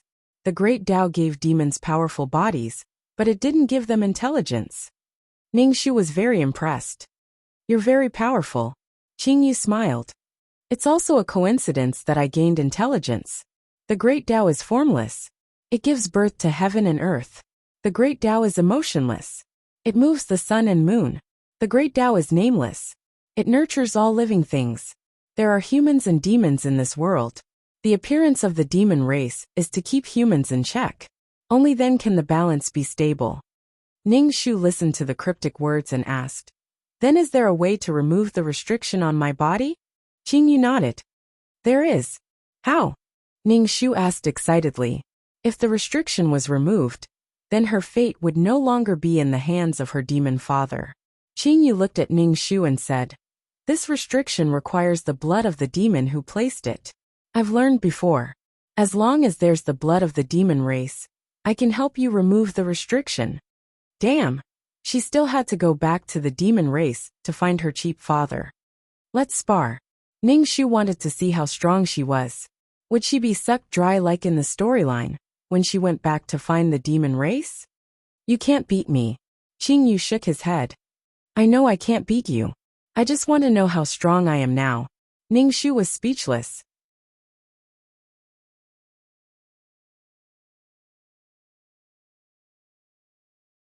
Chapter 673. Ningshu wanted to spar with Qingyu to see how strong he was, and if he would be killed when he went to find his father. Come. Ningshu waved his hand at Qingyu. Qingyu said straightforwardly, You can't beat me. Ningshu released her inner strength, and a golden coiling dragon roared out, rushing towards Qingyu. When it saw Qingyu, its roar immediately weakened. Qingyu looked at the dragon seriously, and was a little surprised. This thing is starting to have its own consciousness. Ningshu felt the same. He felt that the golden dragon had a consciousness and said to Qingyu, Then do you know why? I feel that the aura is very familiar. I wasn't sure it was you before, but now I am sure. Qingyu nodded and said. He reached out and grabbed the golden dragon in his hand. The golden dragon was swimming in his palm. Fuck, we are fighting right now. Ningshu moved his mind and retracted the golden dragon back into his dantian. Qingyu said, Your cultivation technique is not bad. That's why the golden dragon has a little consciousness. When he first got the ultimate martial arts technique, he thought it was just a low-level martial arts technique, but he had been using it until now. In a world full of spiritual energy, he could show off his power. Let's do it. Ningshu raised her chin slightly and threw a punch at Qingyu. Qingyu stood still and waved his hand. Like he was swatting a mosquito, he swatted Ningshu away. Ningshu hit the wall, and his organs hurt. Fuck, this guy is even stronger than Qing Huajun. He is indeed an old monster. Qingyu frowned and asked, Are you okay? I felt a backlash from the Tao of Heaven. Ningshu, why does he always say things that I don't understand? I feel like I am retarded. When I attacked you, I actually felt a backlash from the Tao of Heaven. Qingyu frowned. Who are you? Ningshu pondered over Qingyu's words. What do you mean? Make it simple. In other words, you are the person chosen by the heavenly Tao. Qingyu glanced at Ningshu. Ordinary people can't sense the loss of providence, but I can. Ningshu nodded. You mean I'm the main character? When did she become the main character? You must be kidding me. In any case, Ningshu felt that the whole world was full of bugs, which made her very terrified. Ningshu wanted to quickly complete the mission and leave. Damn, he couldn't stay in this world. It was too messy. What do you think of my current strength? Ningshu asked. Qingyu said cautiously. I estimate that the strength of the Aura's core stage is about the same. She was in the Golden Core realm, and Qing Huajun was in the Soul Formation realm. Compared to her, there was a huge gap between them. At that time, When he fought against Qing Huajun, he was even weaker than now. No wonder he was trampled so badly. An Aurus Core stage cultivator definitely wouldn't be able to fight against Devil General Fodder. It would be better to wait until his cultivation level increased. This restriction had to be removed, because the demon father could destroy her with a single thought. Are you going back to the demon race? Qing Yu asked. Ning Shu waved his hand. I'm too weak now. I'll go back when I'm stronger. But your restriction will activate every once in a while. Qing Yu raised his eyebrows. Ning Shu didn't mind. It's okay. This restriction would activate every once in a while, so the pain wouldn't last long. Being cursed was the most painful. It would hurt all the time, and it would only get more and more painful. In comparison, the restriction was so gentle. I can help you, Qing Yu said. One who is unaccountably solicitous is hiding evil intentions. He had never made a living, but he gave her a place to rest and helped her. There must be a reason. Why? I feel like you've got the wrong person. We don't know each other. Ning Shu looked at Qing Yu. Unless you tell me why, I can't accept your help. People needed to help each other. But Qing Yu was someone who didn't know how strong he was. He was very confused when he suddenly acted like this. The two of them weren't on the same level. Have you ever seen a person being polite to an ant that could be easily squashed to death with one hand? Qing Yu smiled. Ning Shu stretched out his hand. Ning Shu instantly clutched his chest. What are you doing? I'm telling you, don't mess around. Qing Yu grabbed Ning Shu's collar and pulled her up. Their surroundings suddenly became blurry. Ning Shu felt dizzy and wanted to vomit. Ning Shu rubbed her head and looked around in confusion. They were no longer in Qing Yu's house. They were standing in front of a black city wall. There were people coming and going around. The men were handsome, the women beautiful and enchanting. Seeing these people, Ning Shu thought of a word. Demon race. The demon race was good at bewitching people. Don't think that just because the demon race looked fierce and evil, they were better looking than humans. What flowed under their attractive skin was evil black juice. The demon race didn't have the concept of right and wrong. There was no distinction between good and evil. They didn't have the etiquette and shame of humans. What they believed in was strength. Ning Shu felt like she was carsick. It was so disgusting that she wanted to die. How did she end up in the demon race's territory? Ning Shu silently chanted the clear heart incantation and felt much better. When the surrounding demons saw Ning Shu, they looked at her as if she was food. Their noses twitched, and their eyes were filled with disdain. Clearly, they had smelled that Ning Shu was a mixed blood. But when the demons looked at Qing Yu, they were moved and vigilant. Damn it! If she was weak, she didn't have the right to speak. She was brought here without saying anything. Ning Shu felt very guilty. She didn't have the strength to fight against her demon father. Ning Shu said to Qing Yu, "Why didn't you tell me? At least let me be mentally prepared. Why do you keep delaying? You'd rather suffer the pain of the restriction than solve the problem?" Qing Yu looked at Ning Shu disapprovingly. "I can't procrastinate." Ning Shu sighed. "It's because I'm not strong enough. When I'm strong enough, the pain of the restriction will be nothing. I said I can help you." Qing Yu looked at Ning Shu and said sincerely, "I can help you." Ning Shu smiled and nodded. "Okay, then help me. No matter why you're helping me, thank you." Qing Yu nodded and created a barrier around Ning Shu. Ning Shu looked at Qing Yu's chanting. He really didn't look like a demon. Ning Shu stayed in the barrier and waited for Qing Yu to come back. She sat cross-legged in the barrier and cultivated. The spiritual energy entered her body and was swallowed by the golden dragon in her dantian. Ning Shu looked inwardly at the coiling dragon swimming in his dantian and wondered if it would become a real dragon one day. But it was very far away. She was still very weak now. She needed to cultivate her qi gene to grow. Also, she could only cultivate a golden dragon in a plane with abundant spiritual energy. How good would it be if she could cultivate a golden dragon in her soul state? Not long later, Qing Yu came back. He held a jade bottle in his hand. The bottle was filled with black blood. The blood seemed to be burning.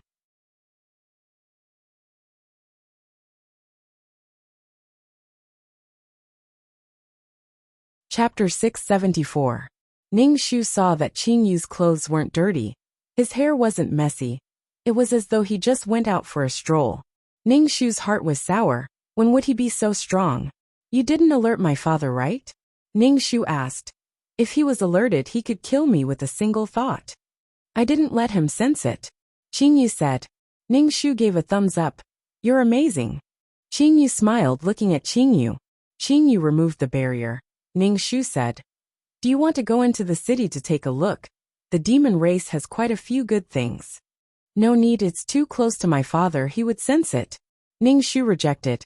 Qing Yu nodded. As you wish. Ning Shu saw how obedient Qing Yu was. He felt weird. Do you know how good you are now? Are you still going to grab my collar this time? Ning Shu asked. Qing Yu nodded. If you want me to grab your collar, I don't have any objections. No need. I'm dizzy, I'll just walk. Ning Shu hurriedly waved his hand. Qing Yu still said, as you wish. Ning Shu looked at Qing Yu, who was like a large dog. This was what a peerless expert was like? The two of you over there, stop. A gentle voice sounded. When this voice flowed into their ears, it was very numbing. Ning Shu turned his head and saw a woman. She was sitting on a sedan. The sedan was being carried by 4 male demons. At this moment, she was looking down at Ning Shu and Qing Yu from above. This demon race woman was very seductive. Her face was even more seductive. The men and women of the demon race were all very good looking. The demon race woman sized up Ning Shu, then sneered. A bastard. I order you to hand over the man beside you. A lowly bastard like you doesn't have the right to have such a man. The demon race woman's eyes were glued to Qing Yu's face. I like your hair. Very few people have such hair color. The demon woman raised her chin slightly and said to Qing Yu. Ning Shu also turned to look at Qing Yu's hair. Why was she the only one who felt that this hair color was not good? It was so green. His entire body was green. Qing Yu didn't say anything. He just stood there with an extraordinary aura, which made the female demon's eyes gleam with delight. Demons never hid their desires. Men and women were the same. If they were placed in the human race, they would be unrestrained. But the demons never thought that if they caught a human to their liking, they would rape her first before sucking her. Ning Shu nudged Qing Yu and whispered, This woman is very beautiful. Qing Yu shook her head. What are you talking about? I order you to hand this man over to me. The female demon pointed at Ning Shu. Ning Shu shrugged and took a step to the side. Actually, I can't make the decision. You have to ask her. At least you know what's good for you. The female demon looked at Ning Shu with disdain. Her eyes moved to Qing Yu's face. Following me is countless times better than following this trash. I have all the techniques and treasures you need. Qing Yu stood beside Ning Shu and looked at Ning Shu. Let's go. Wait a minute. The female demon flew down from the carriage and stood in front of Ning Shu and Qing Yu. Don't refuse a toast only to be forced to drink a forfeit. The female demon's face turned serious. Dense demonic energy emitted from her body. Qing Yu frowned slightly and raised his head. His hand turned into a cold ribbon-like object. This seaweed-like object immediately pierced through the female demon's body. It was like a nail piercing through tofu. There was no resistance at all. Qing Yu retracted his hand. His hand was as white as jade and crystal clear. There was not a single drop of blood on it. The female demon lowered her head and looked at her chest. There was a huge hole. Her heart had already turned into minced meat. Black blood dripped onto the ground and corroded the ground. There was a sizzling sound. The female demon's body was filled with disbelief. The strong life force of a demon would not let her die immediately. Wait for your death. Princess Li Si. The 4 demons carrying the carriage surrounded Ning Shu and Qing Yu. Qing Yu carried the stunned Ning Shu by his collar and disappeared in an instant. Every time he teleported, Ning Shu would feel extremely nauseous. When Qing Yu stopped, Ning Shu first vomited before feeling better. His head was spinning. After vomiting, Ning Shu realized that they had returned to the house in the small town. Ning Shu looked at Qing Yu and said, Why do I feel that you look familiar? What is your true form? Ning Shu rolled her eyes and tried to recall. Ning Shu pulled his hair. Impossible. That guy is probably still in the Sea of Laws. You can't be a seaweed, right? Ning Shu probed Qing Yu. Qingyu nodded. My true form is a seaweed. Ning Shu could not help but size him up. A dark seaweed could turn into a human? Did you use a spirit marrow crystal to make a nest? Ning Shu recalled that he once met a seaweed in a senfu, but that seaweed was extremely ignorant and did not even have its own consciousness. It was a completely different species from this Qingyu. Yes. Qingyu took out a spirit marrow crystal. This is for you. Ning Shu was speechless. I don't want your spirit marrow crystal. Ning Shu clapped his hands happily. Why didn't you say that you were a seaweed earlier? Why are you here? I have always been in this world. Qingyu said. Ning Shu held his head and called 2333. Oh my god. This plane can't be that senfu from back then, right? Wasn't it on the verge of collapse? How did it become a mid-level plane? How did it become a mid-level plane in such a short time? Ning Shu felt that he was so useless. Even a plane was better than him. 2333 was stunned for a moment and said, the flow of time is different. It doesn't seem like a long time to you.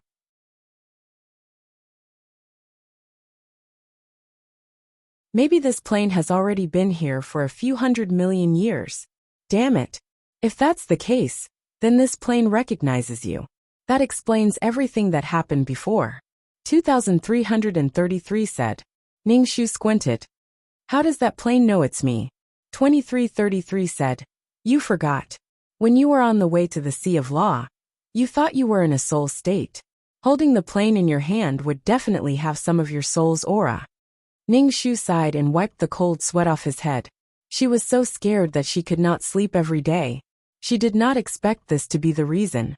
To be able to evolve into a mid-level plane was also an opportunity for this plane.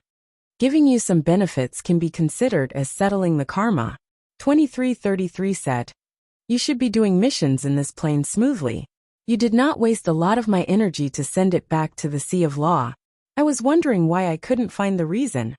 2333 finally defended his incompetence. Ning Shu, hee. What are you thinking about? Qingyu saw Ning Shu in a daze and asked. Ning Shu came back to his senses and looked at Qingyu. Oh my, how long has it been since we last met? You've grown up. Qingyu. I might be much older than you. Qingyu said. Ning Shu thought about it and agreed. Qingyu was about the same age as this plane.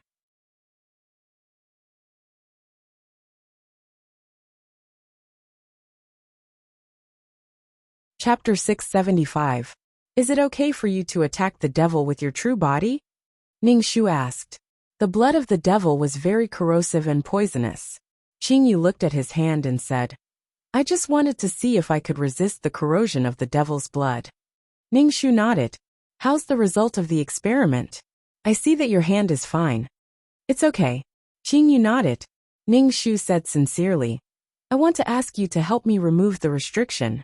Qingyu nodded and took out a jade bottle. He opened the bottle and white smoke came out. The devil's blood in the bottle was boiling. She didn't know what material this jade-like bottle was made of.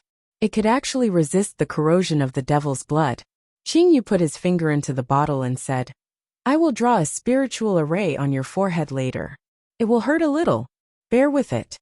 Ning Shu was stunned and said, With my finger? Everything else will be corroded by the blood. Qingyu said casually.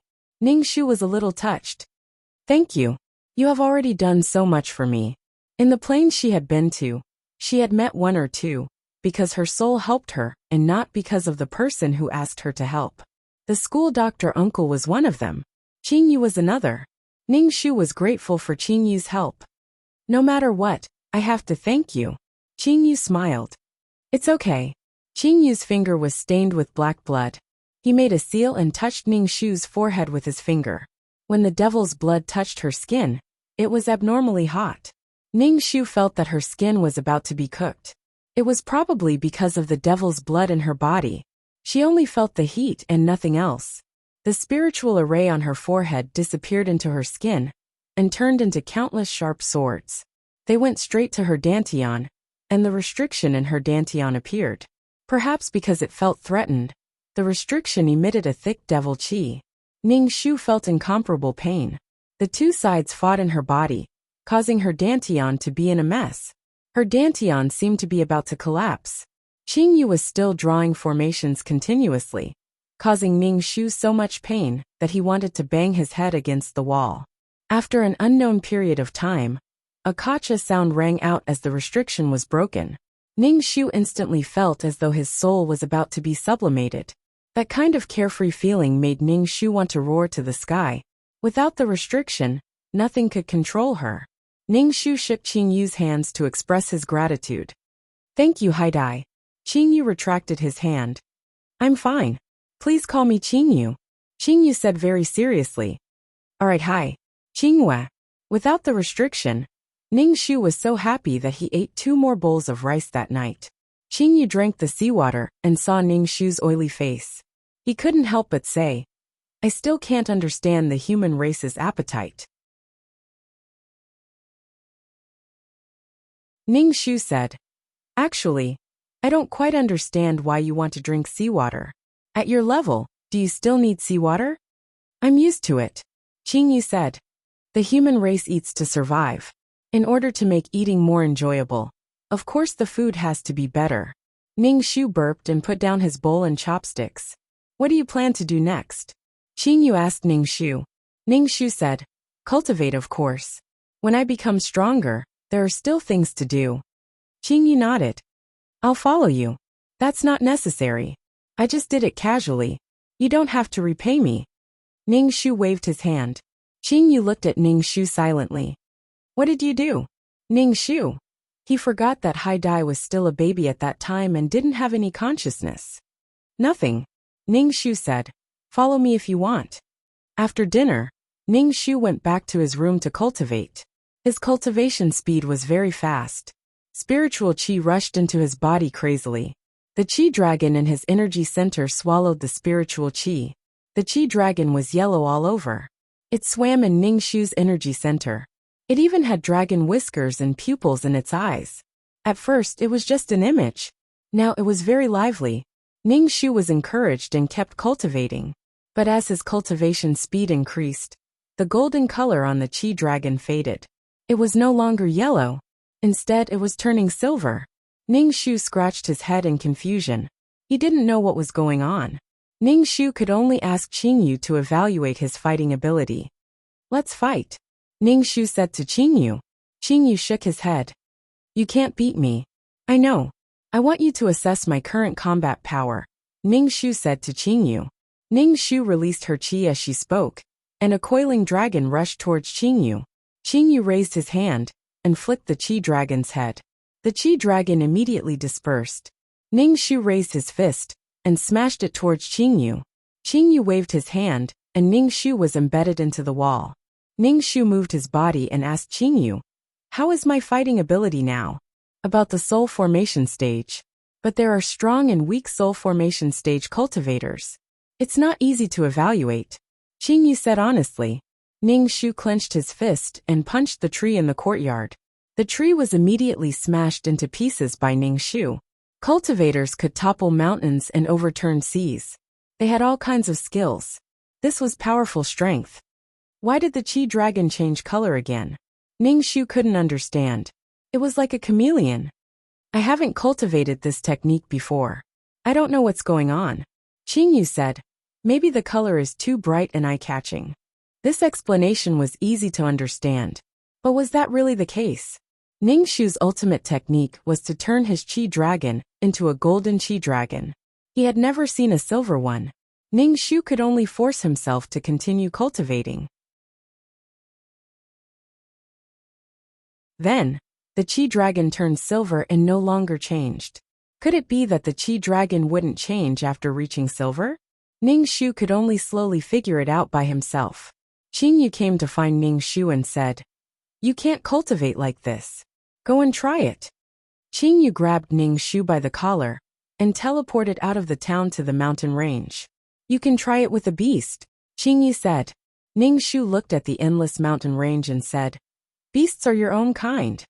Qingyu looked at Ningxu and said, Don't humans kill their own kind too? They kill their own kind for their own benefit. It's the same for the demons. Even the weak demonic beasts will become food for other demonic beasts. Child, there are still good things in the world. Ningxu was speechless. Qingyu smiled. Ever since I transformed, I have traveled everywhere to learn all kinds of knowledge. I learned from humans and demons. I have seen too many things. Ning Shu imagined a dazed Qingyu, who was still helping to count the money after being sold off. With a head full of green hair. Who knows how many people wanted to take his inner core? Now that he saw Qingyu's intelligent appearance, how many years did he go through to become like this? It was too difficult. Ning Shu comforted Qingyu. You don't look retarded at all now. Qingyu.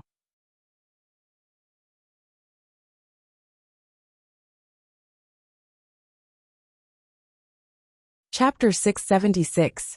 Qingyu released a provocative spirit energy towards a cave, and there was an angry hissing sound in the cave. A huge snake crawled out of the cave.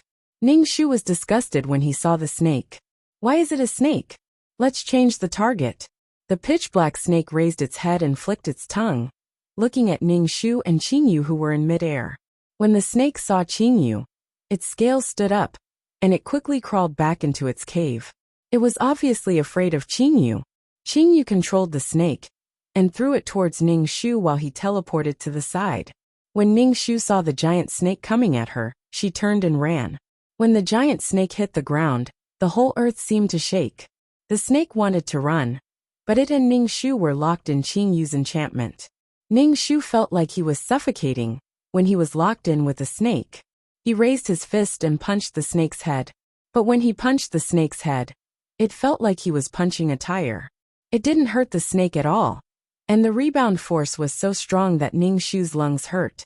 The monster's body was too strong. Ning Shu released his chi, and the coiling dragon fought with the snake while Ning Shu punched. Ning Shu felt like he still needed to find a suitable weapon. With strong strength and a weapon, he would be able to achieve twice the result with half the effort. The snake's defense was very strong, and the scales on its body were impenetrable. Ning Shu had no choice but to grab the snake's scales and pull. The scales were separated from the snake's body, and smelly blood came out. The snake roared in pain, and its body shook violently. It turned around and attacked Ning Shu with all its strength. Ning Shu jumped and attacked the place where the scales were removed. He hit the place until it was a bloody mess. Qingyu opened the enchantment, and the snake didn't fight with Ning Shu anymore. It dragged its injured body and ran away. How is it? Qingyu asked Ning Shu. Ning Shu said, I think I need a weapon. Qingyu asked, what kind of weapon do you want? You have a weapon? Ning Shu asked. I can forge it. Qingyu said. You know how to forge weapons? Ning Shu was extremely surprised. As a kelp, you're already very lucky that you didn't become a cold kelp. You even know how to create artifacts, smiley face.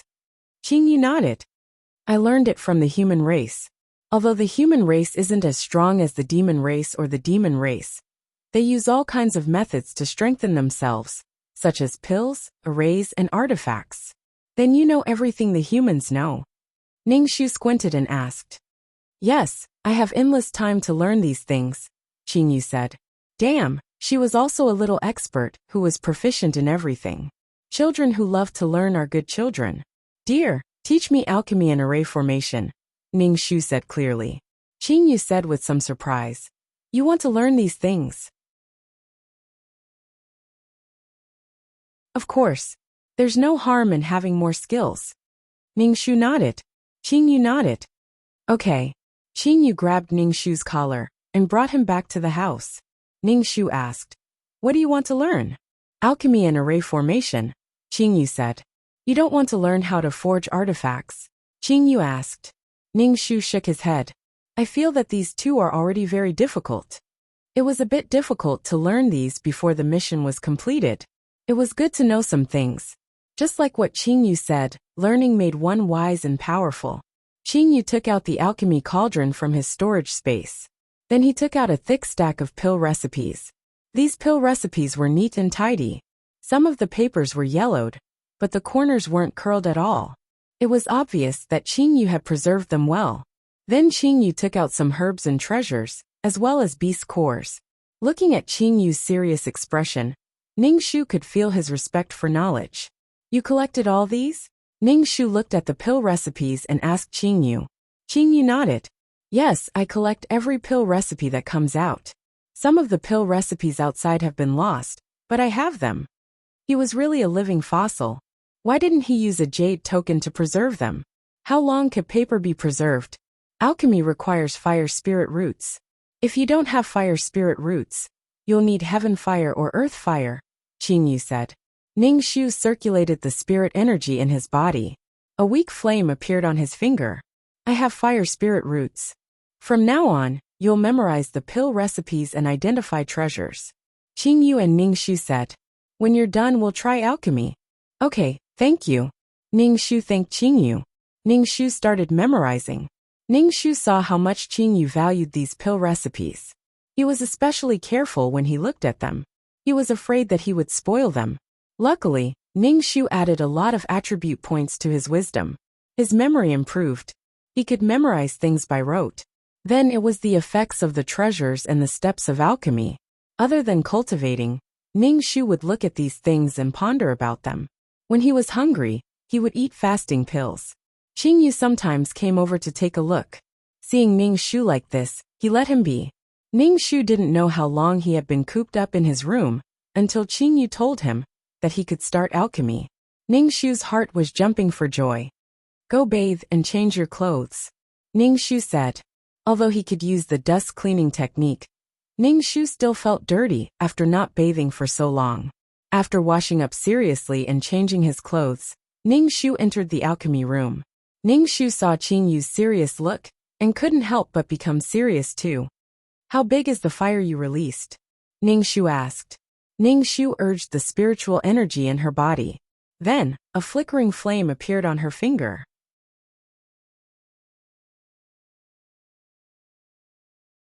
It was very small. With this flame, he wouldn't be able to make any pills in his lifetime. She didn't cultivate any fire-type techniques. Of course, she was very weak. Qingyu glanced at Ningxu and took out some red crystals. These crystals were piled together and released a heat like flames. Qingyu put the crystals under the alchemy furnace. Ningxu said, "Make the simplest fasting pill." Okay. Ningxu swallowed nervously. He took the ingredients for the fasting pill and put them into the alchemy furnace according to the steps on the recipe. He released his mental power and paid attention to the situation in the furnace. He let the spirit energy merge into the pill liquid and let the pill take shape. Obviously, Ningxu didn't have any talent in alchemy. He failed twice in a row, and the furnace exploded. With such talent, the heavenly Tao couldn't cheat even if he wanted to. Qingyu comforted Ningxu. Take it slow. Alchemy isn't an easy thing to do. Ningxu nodded and continued to fight with the fasting pill. He didn't expect the fasting pill, that he usually exchanged with points, to be so difficult to get. 20 points for one pill. Ningxu exchanged 100 pills each time. But why was it so difficult for him to do it?